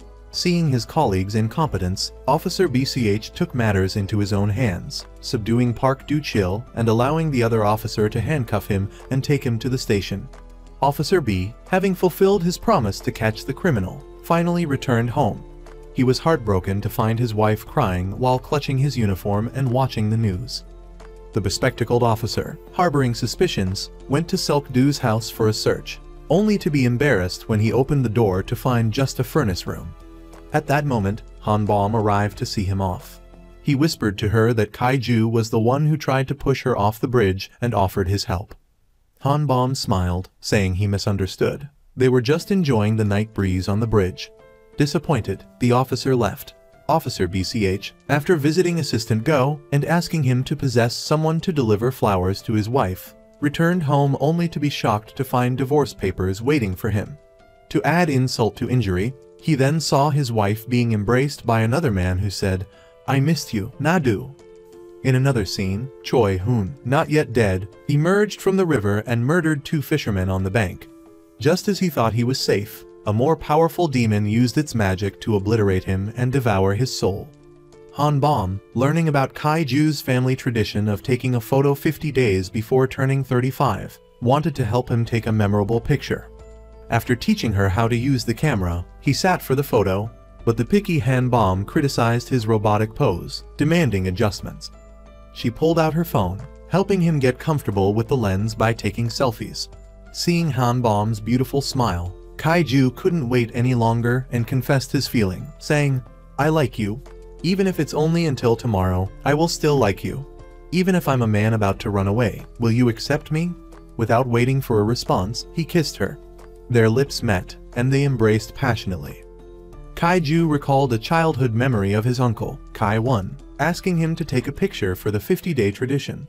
Despite urging his uncle to return to the photo studio after his death, his uncle refused, saying photographers couldn't return. Back in the present, the couple playfully jostled for the camera. Seeing Han Bom's focus, Kai-Ju's heart fluttered. He kissed her, praising her for changing his life plan, which was originally to leave nothing behind. Han Bom smiled, saying life never goes according to plan, and urged him to sit for a beautiful portrait. As Kai-Ju resolutely sat down and the shutter button was pressed, the flash malfunctioned, blinking continuously. Worried, Han Bom asked to see the photo, but he hid the camera and refused to take any more pictures. Finding him strange, Han Bom chased after him, insisting on seeing the photo.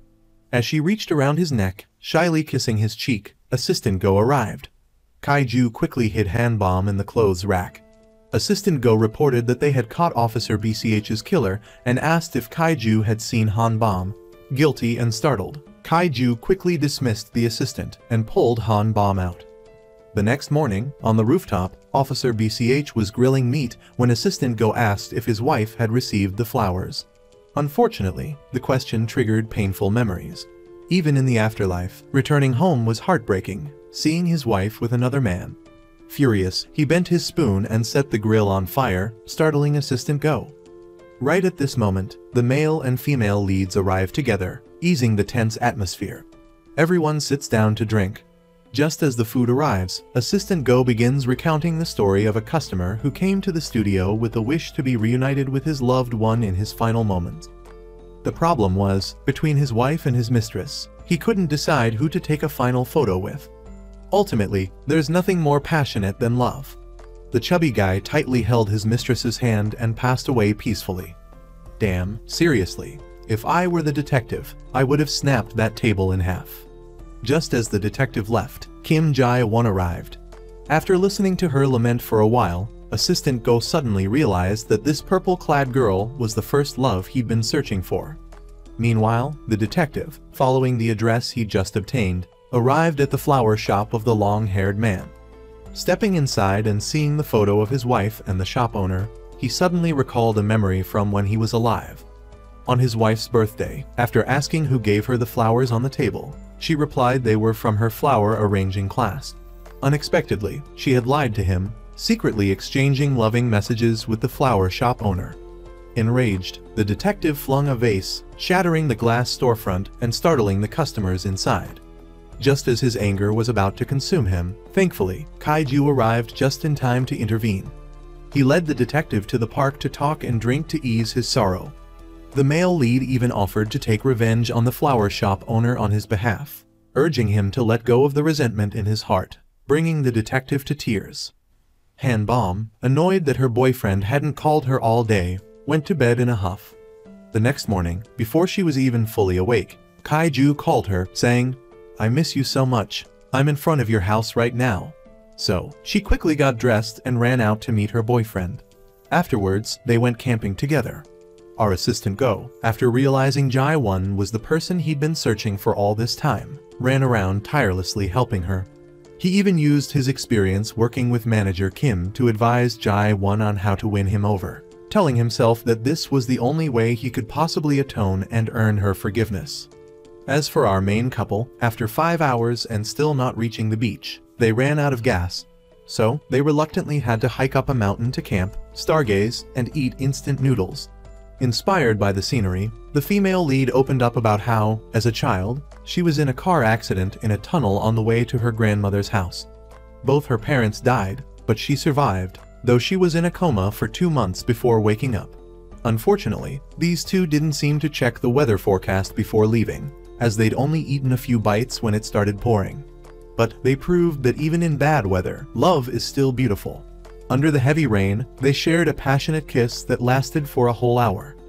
Those on vacation were on vacation. Those going out were out, leaving only Assistant Go at the photo studio to look after things, making him incredibly annoyed. Suddenly, a series of crashing sounds came from outside.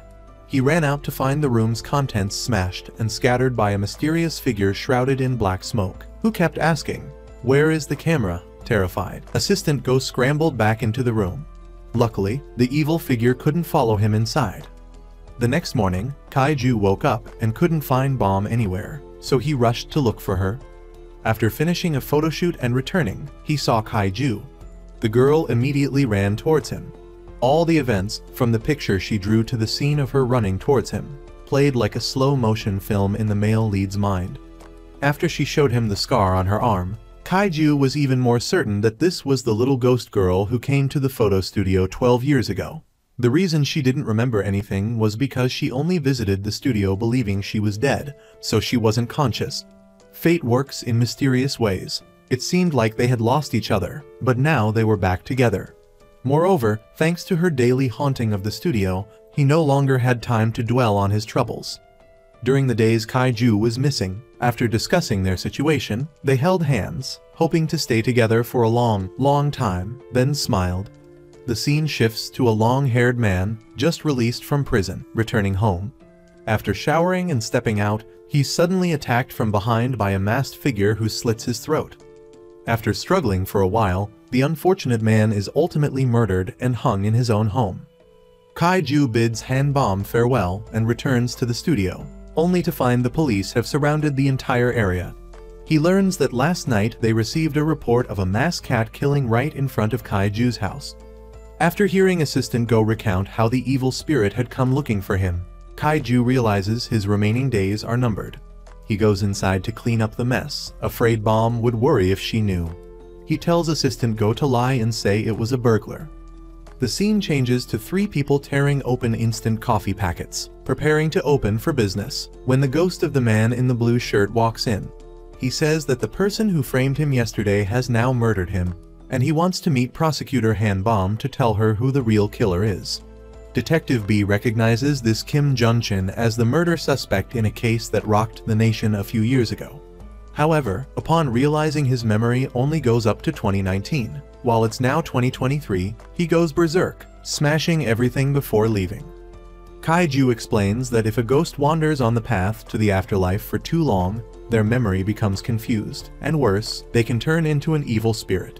He doesn't care if Jun-chin is the real killer or not, but he must prevent the meeting at all costs, to keep Han Bomb safe.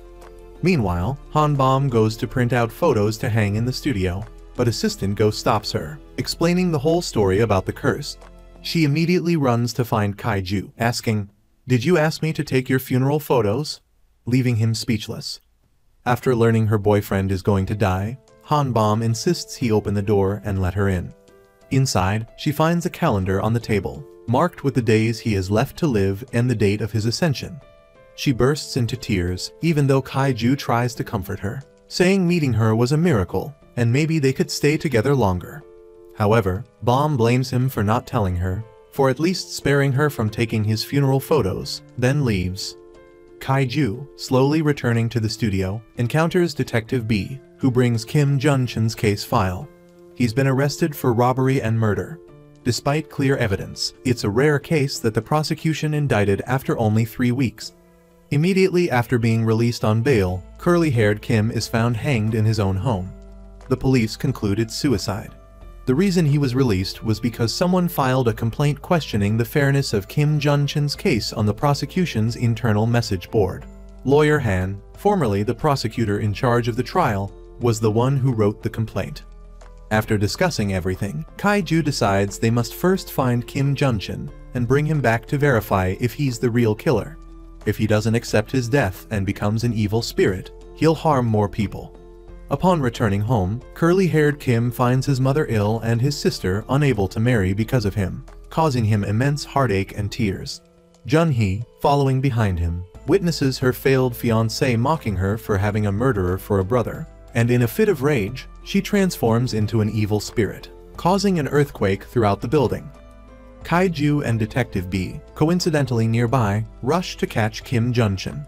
Just when they think they have him subdued, he knocks Kaiju down and grapples with Detective B. The evil spirit manages to throw the detective down the stairs and then strangles Kaiju. Suddenly, Han-Bom walks up from the bottom of the stairs and asks curly-haired Kim, "Have you forgotten your promise to me?" So, years ago, when she discovered numerous inconsistencies in the case, she visited him in jail and informed him of his potential parole to attend his sister's wedding. She explained that they would thoroughly reinvestigate after he returned from the wedding, so he promised not to cause any trouble. Hearing this, Kim Jun-chin collapsed to the ground, weeping and proclaiming his innocence, begging her to believe him. Jae-won went to the coffee shop and noticed something different about the barista compared to their previous encounter, which struck her as odd. Talking to her sister, she learned that the man her sister had introduced her to had passed away from overwork. Stunned for 5 seconds, she returned to her office and questioned Assistant Park, only to discover he had no recollection of helping her pack the previous night. She stared blankly at the sticky notes. After being taken home by the male lead, Kim Jun-chin calmed down and recounted the events of years past. He had been lured by 2 swindler brothers to burglarize a mountain villa. However, upon entering, he found the 2 men already mortally wounded and dying. He surmised that the person who killed them was also the one who framed him. He explained that the reason he only came forward after 3 years was because on his journey to the afterlife, he met a photographer who showed him the way. Upon hearing this, the male lead took Kim Jun-chin to view a photograph for identification. He confirmed that the person who guided him was Uncle Ki-won, leaving everyone stunned for several seconds. Upon learning that the curly-haired man was led there by his uncle, Kaiju knew there had to be a reason. He vowed to investigate the case thoroughly, no matter how long it took, as it was his uncle's last request. Seeing her boyfriend's determination, Han-Bom insisted on joining him in the investigation. While the 2 were sulking on the bus, a ghost suddenly appeared, turning its head and terrifying Han-Bom. The evil spirit approached her, but luckily, Kaiju sat beside her just in time, causing the ghost to vanish immediately. Finally arriving at the villa where the crime had occurred years ago, they entered and, after grasping the basic details of the case, both questioned how Kim Jun-chin could have killed 2 people and arranged their bodies so neatly in just 5 minutes. Suddenly, they heard a woman's voice outside. She asked the driver to check the villa with her because she had heard noises. Thanks to their efforts to hide from the woman, the male and female leads discovered a secret passage inside the house, hidden from security cameras.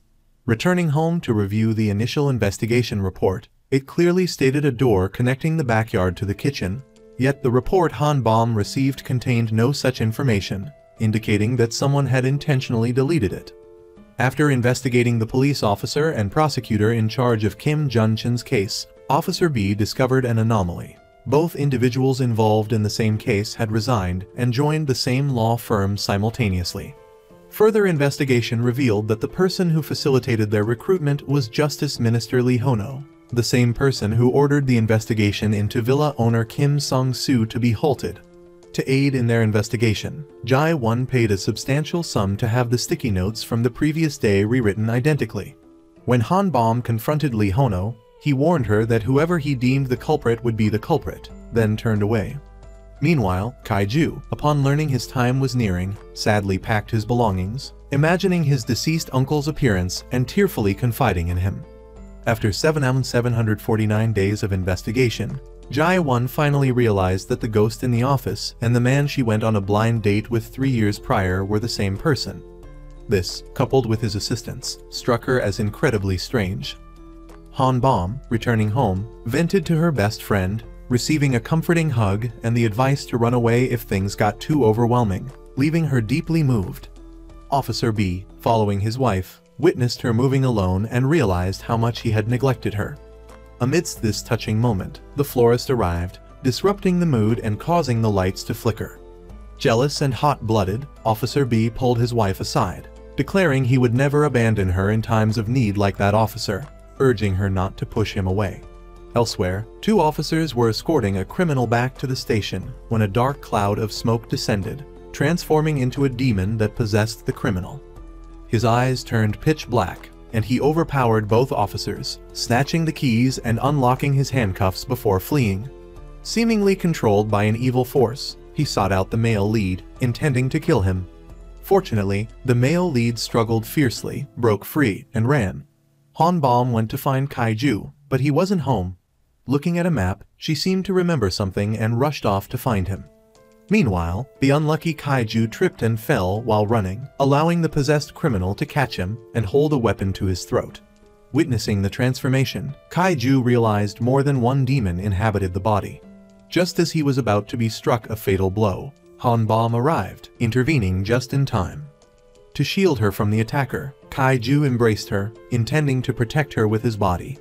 Unexpectedly, their contact created a protective barrier, repelling the demon. At that moment, the inept Korean police finally arrived, apprehending the criminal.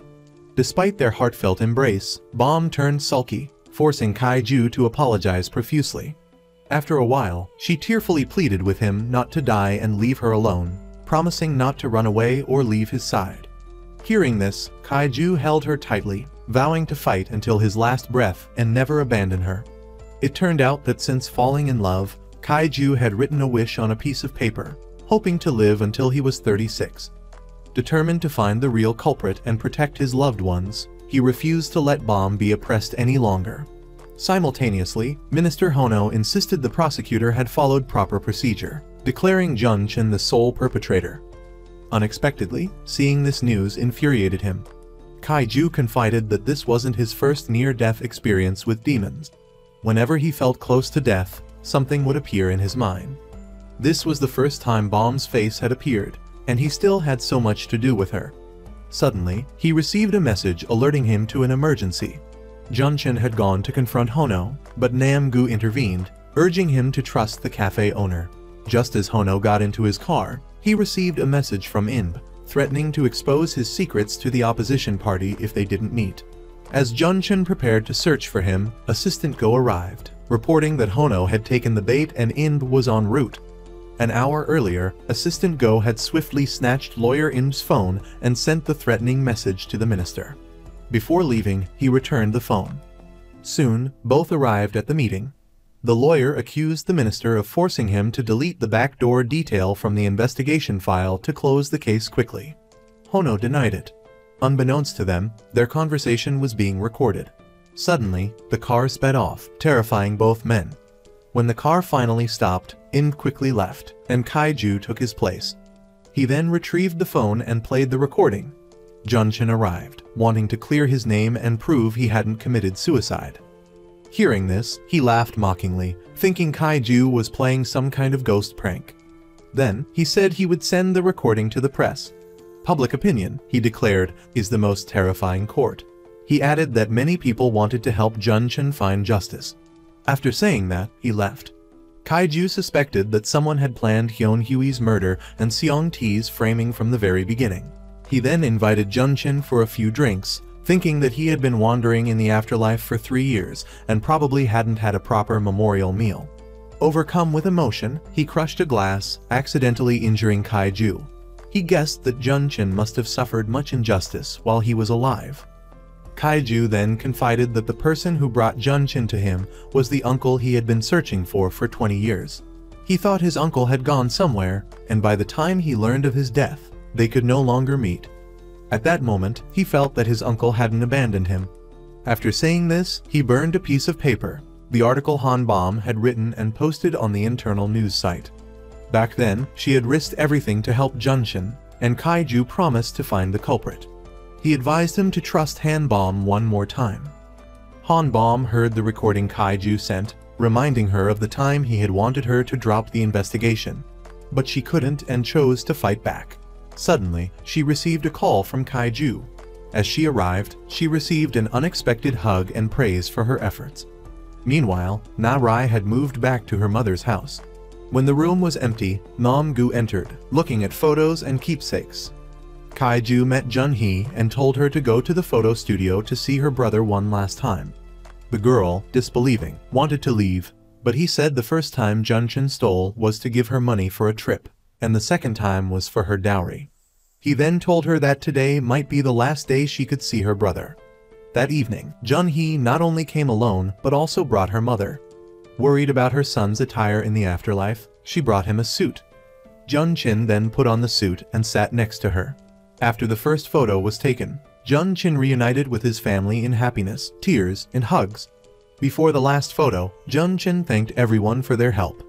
After the final picture, the door to the afterlife opened, and Jun-chin gradually disappeared, leaving his mother and sister weeping as they looked at the photo.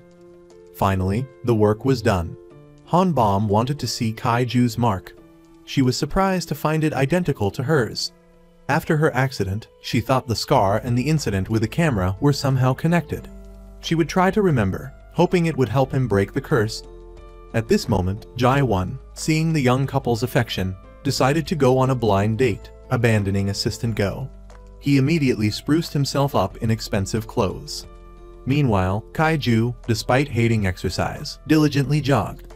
He knew he would face demons outside the photo studio, so running was his best strategy. He needed to run faster than ever to save his life.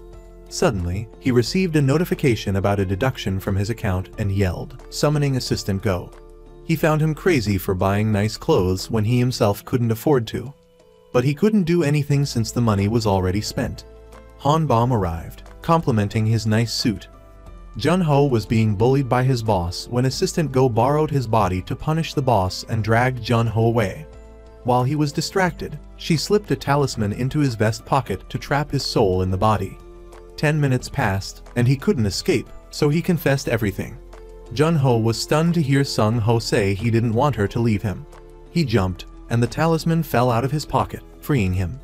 His younger self was bewildered. She yelled at Sung-ho to meet her, threatening to see someone else if he ran away again. At the photo studio, Nam-gu, gathering information, discovered that Hyun-yi had caused the accident at the Gyeongjin Tunnel while drunk. The owner of that car was Huno, the very person whose lawyer was a classmate of Huno, the one defending Hyun-yi. They realized the coincidence. It was indeed unusual. Han Bom, reading a document, burst into tears, realizing the victims in that case were her own family. Though heartbroken, Kai-ju knew she needed time to grieve. The scene shifts to Nam-gu, where he helps his wife tidy up their room. She realizes her husband is always there to support her. Afterward, Kai-ju and Han Bom go to the scene of the accident.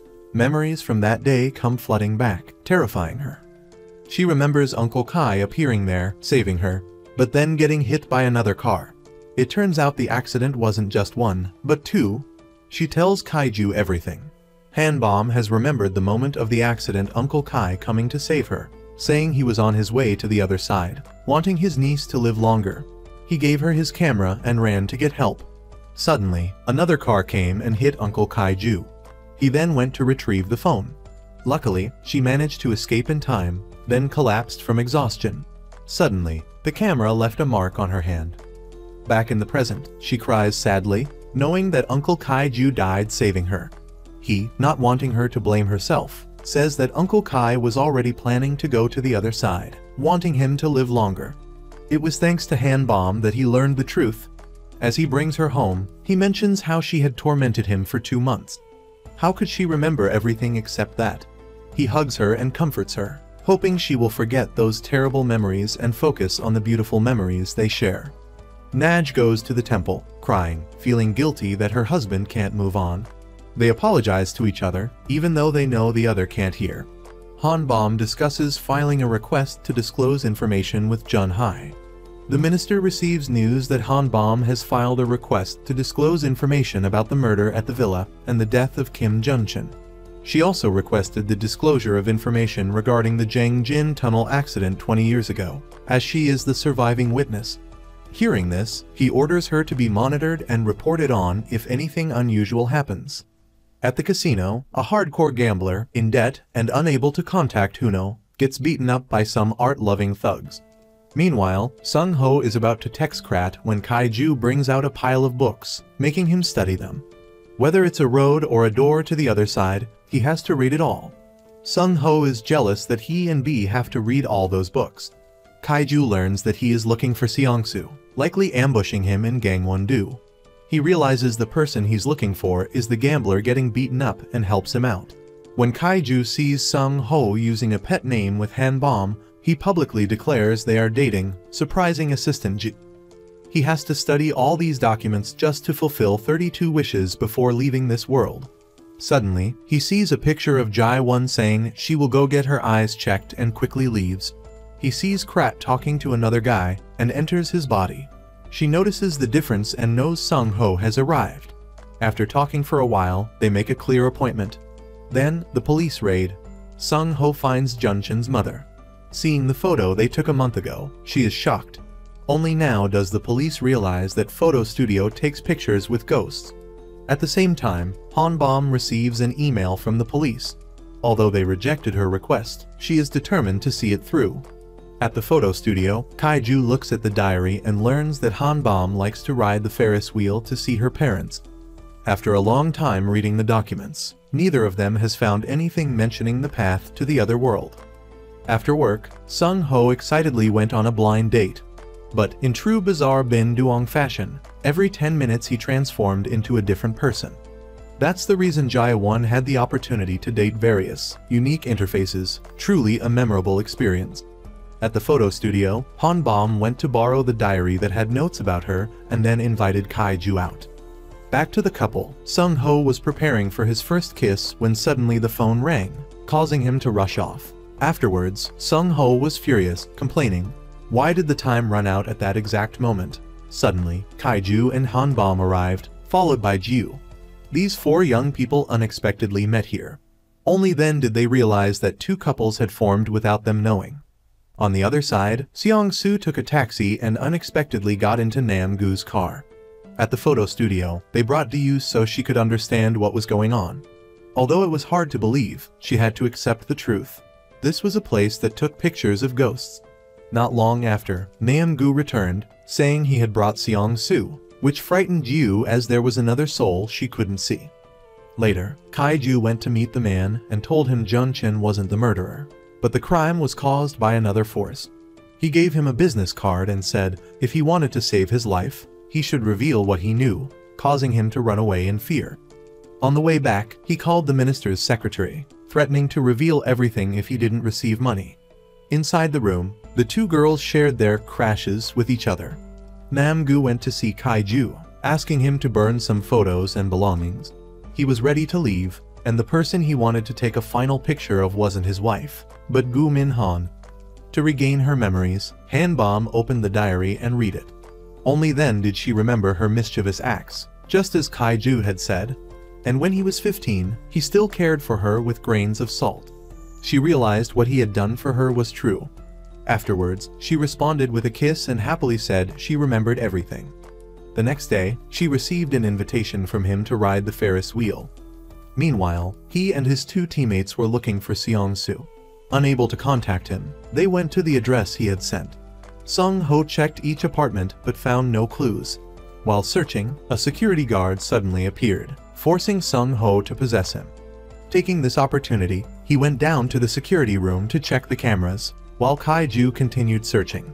He walked around, suddenly spotting a newspaper looking for Uncle Kaiju, then smelled the scent of antiseptic. He calmly entered the bathroom and discovered Seong-soo had died. Hanbom went to the meeting point and called Kaiju, but he didn't answer. She accidentally dropped her phone. While bending down to pick it up, memories from the past flooded back. It turned out that there were 3 people involved in that accident, and the owner of that phone was the minister's son. After causing the accident, he called his father for help.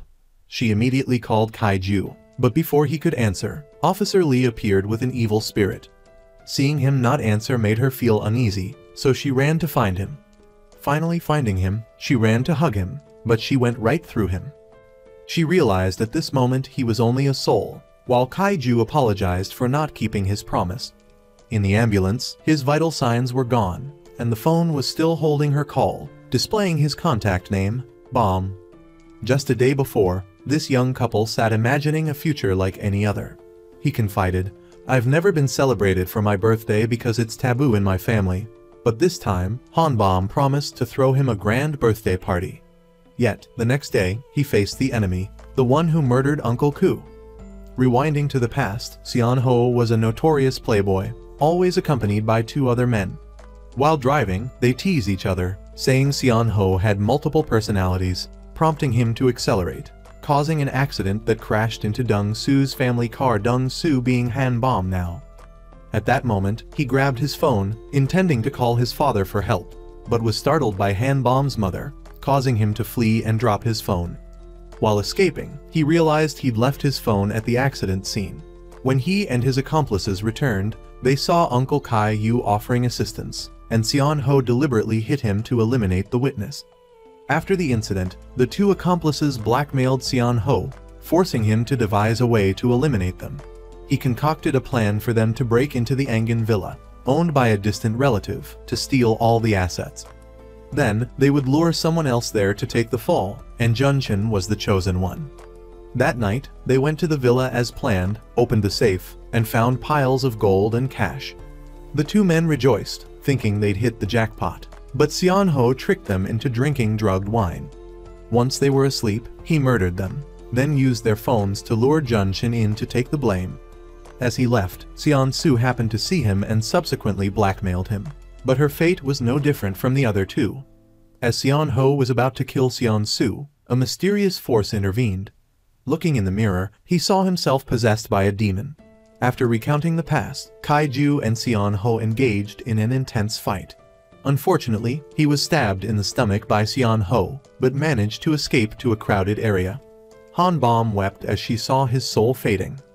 After attacking Kaiju, the demon led him to a photo studio. Seeing a camera, he reached out, and the studio vanished. It turned out he wasn't dead. Han Bom received a call from the hospital informing her that Kaiju had been resuscitated in time and still had a glimmer of hope. At the hospital, Sung Ho tearfully announced the surgery was successful. But due to extensive internal bleeding, Kaiju remained under observation, his awakening uncertain. Kaiju's soul arrived at the photo studio, surprised to be there in this state, unable to grasp anything. Seon Ho was continuously threatened by the demon to eliminate Kaiju. Finally, the three souls met, even using their hands to greet each other's cheeks. Next, they planned to find evidence to incriminate Seon Ho. Han Bom approached, wanting to help. She sprinkled salt to ward off the demon, but suddenly Seon Ho arrived. Unexpectedly, the demon was repelled. He wanted to kill Kaiju to escape punishment and proceeded to strangle him. Just then, Jiu and a police officer entered, rescuing Kaiju in a dramatic moment. Upon exiting, the officer produced Kaiju's phone. Seeing this, Seon Ho took it, claiming he would examine it. In a room, Han Bom confided in Jiu, fearing Kaiju might not wake up, and received a hug from her friend. Jiu understood this feeling, having once been told by a doctor she had cancer and only 6 months to live. After traveling for treatment, Jiu miraculously recovered almost completely. Miracles can happen. Sung Ho, impersonating a resident, reported the case concerning room 909, Seon Ho's apartment. Unexpectedly, Seon Ho was present at that moment, and by presenting a police ID, he was easily let through by a colleague. The demon controlling Seon Ho recognized Sung Ho's ploy and threatened him. Kaiju guessed that Seon Ho would quickly find a way to dispose of Seong Sui's body. Looking into the camera. At this moment, seeing him pull a suspiciously large suitcase, Nam Gu and Sung Ho followed him. When opened, it contained only clothes. Kaiju approached Han Bom, giving her a hug. Seeing her right before his eyes, yet unable to touch her, Han Bom asked him to lull her to sleep and promised to definitely throw him a birthday party. As she drifted off, he whispered, "I love you," worried he wouldn't be able to keep his promise to stay by her side forever. The scene shifts to Na Jai Ko, who unfortunately bumped into a man. Not stopping there, he falsely accused her and demanded compensation. Seeing his wife being harassed, Nam Gu's anger caused him to be momentarily overtaken by a dark force. Just then, Min Han appeared, resolving the situation for her. He invited her to go to Germany with him and start a new life. At the photo studio, the police officer and Hon arrived, noticing a strange smell. The officer opened the suitcase to investigate and discovered Seon Su's body. Everything unfolded according to Seon Ho's plan. He went to give Han Bom a silver bracelet and then brought her to the police station for questioning. He comforted her, and after she was taken away, his soul began to fade. It turned out his physical body had just undergone emergency surgery. At the station, Seon Ho devised a plan and intended to kill Han Bom, Fortunately, the officer entered, otherwise, she would have been sent to the other side. Failing to harm Han Bom, he went to the hospital, ransacking it to find Kaiju. Luckily, Sung Ho, possessing a doctor's body, moved him to a VIP room, ensuring his temporary safety. However, it was only a matter of time before Seon Ho found him, so they had to quickly find evidence to arrest him. They then summoned nearby spirits to locate any cameras that recorded Seon Ho dragging the suitcase to the photo studio. The reward for the spirits would be passage through the door of the deceased. Quickly, numerous camera recordings were gathered, and they worked tirelessly to review them. Han Bom accused Seon Ho of being the culprit behind Seong Su's murder and Kaiju's attack, pinpointing Seon Ho's apartment 909 as the scene of the crime. After a period of arduous searching, they finally found evidence of Seon Ho dragging the suitcase to the photo studio. At the minister's office, Seon Ho confessed his crimes, shocking his father with his ruthlessness. As his father declared he would disown him, the demon choked him, forcing him to comply. In the basement, they found the car Seon Ho drove and subsequently discovered the murder weapon. They quickly sent the evidence to the police. Meanwhile, Seon Ho saw the camera footage and learned Kaiju was in the VIP room. 2 hours before Kaiju's birthday, Han Bom wished for him to wake up. At this moment, Seon Ho arrived, taking out the guards. Upon entering the room, he was met with police guns pointed at his head. He quickly fled, but upon seeing Han Bom, he took her hostage, dragging her to the rooftop. Kaiju, seeing her in danger, tried to intervene but was powerless. The police arrived, shooting Seon Ho. Thinking Han Bom was safe, Seon Ho pushed her off the roof. Inexplicably, Kaiju was able to grab her hand and pull her back. He embraced her, comforting her that everything was over. His soul gradually disappeared, leaving her to cry out his name.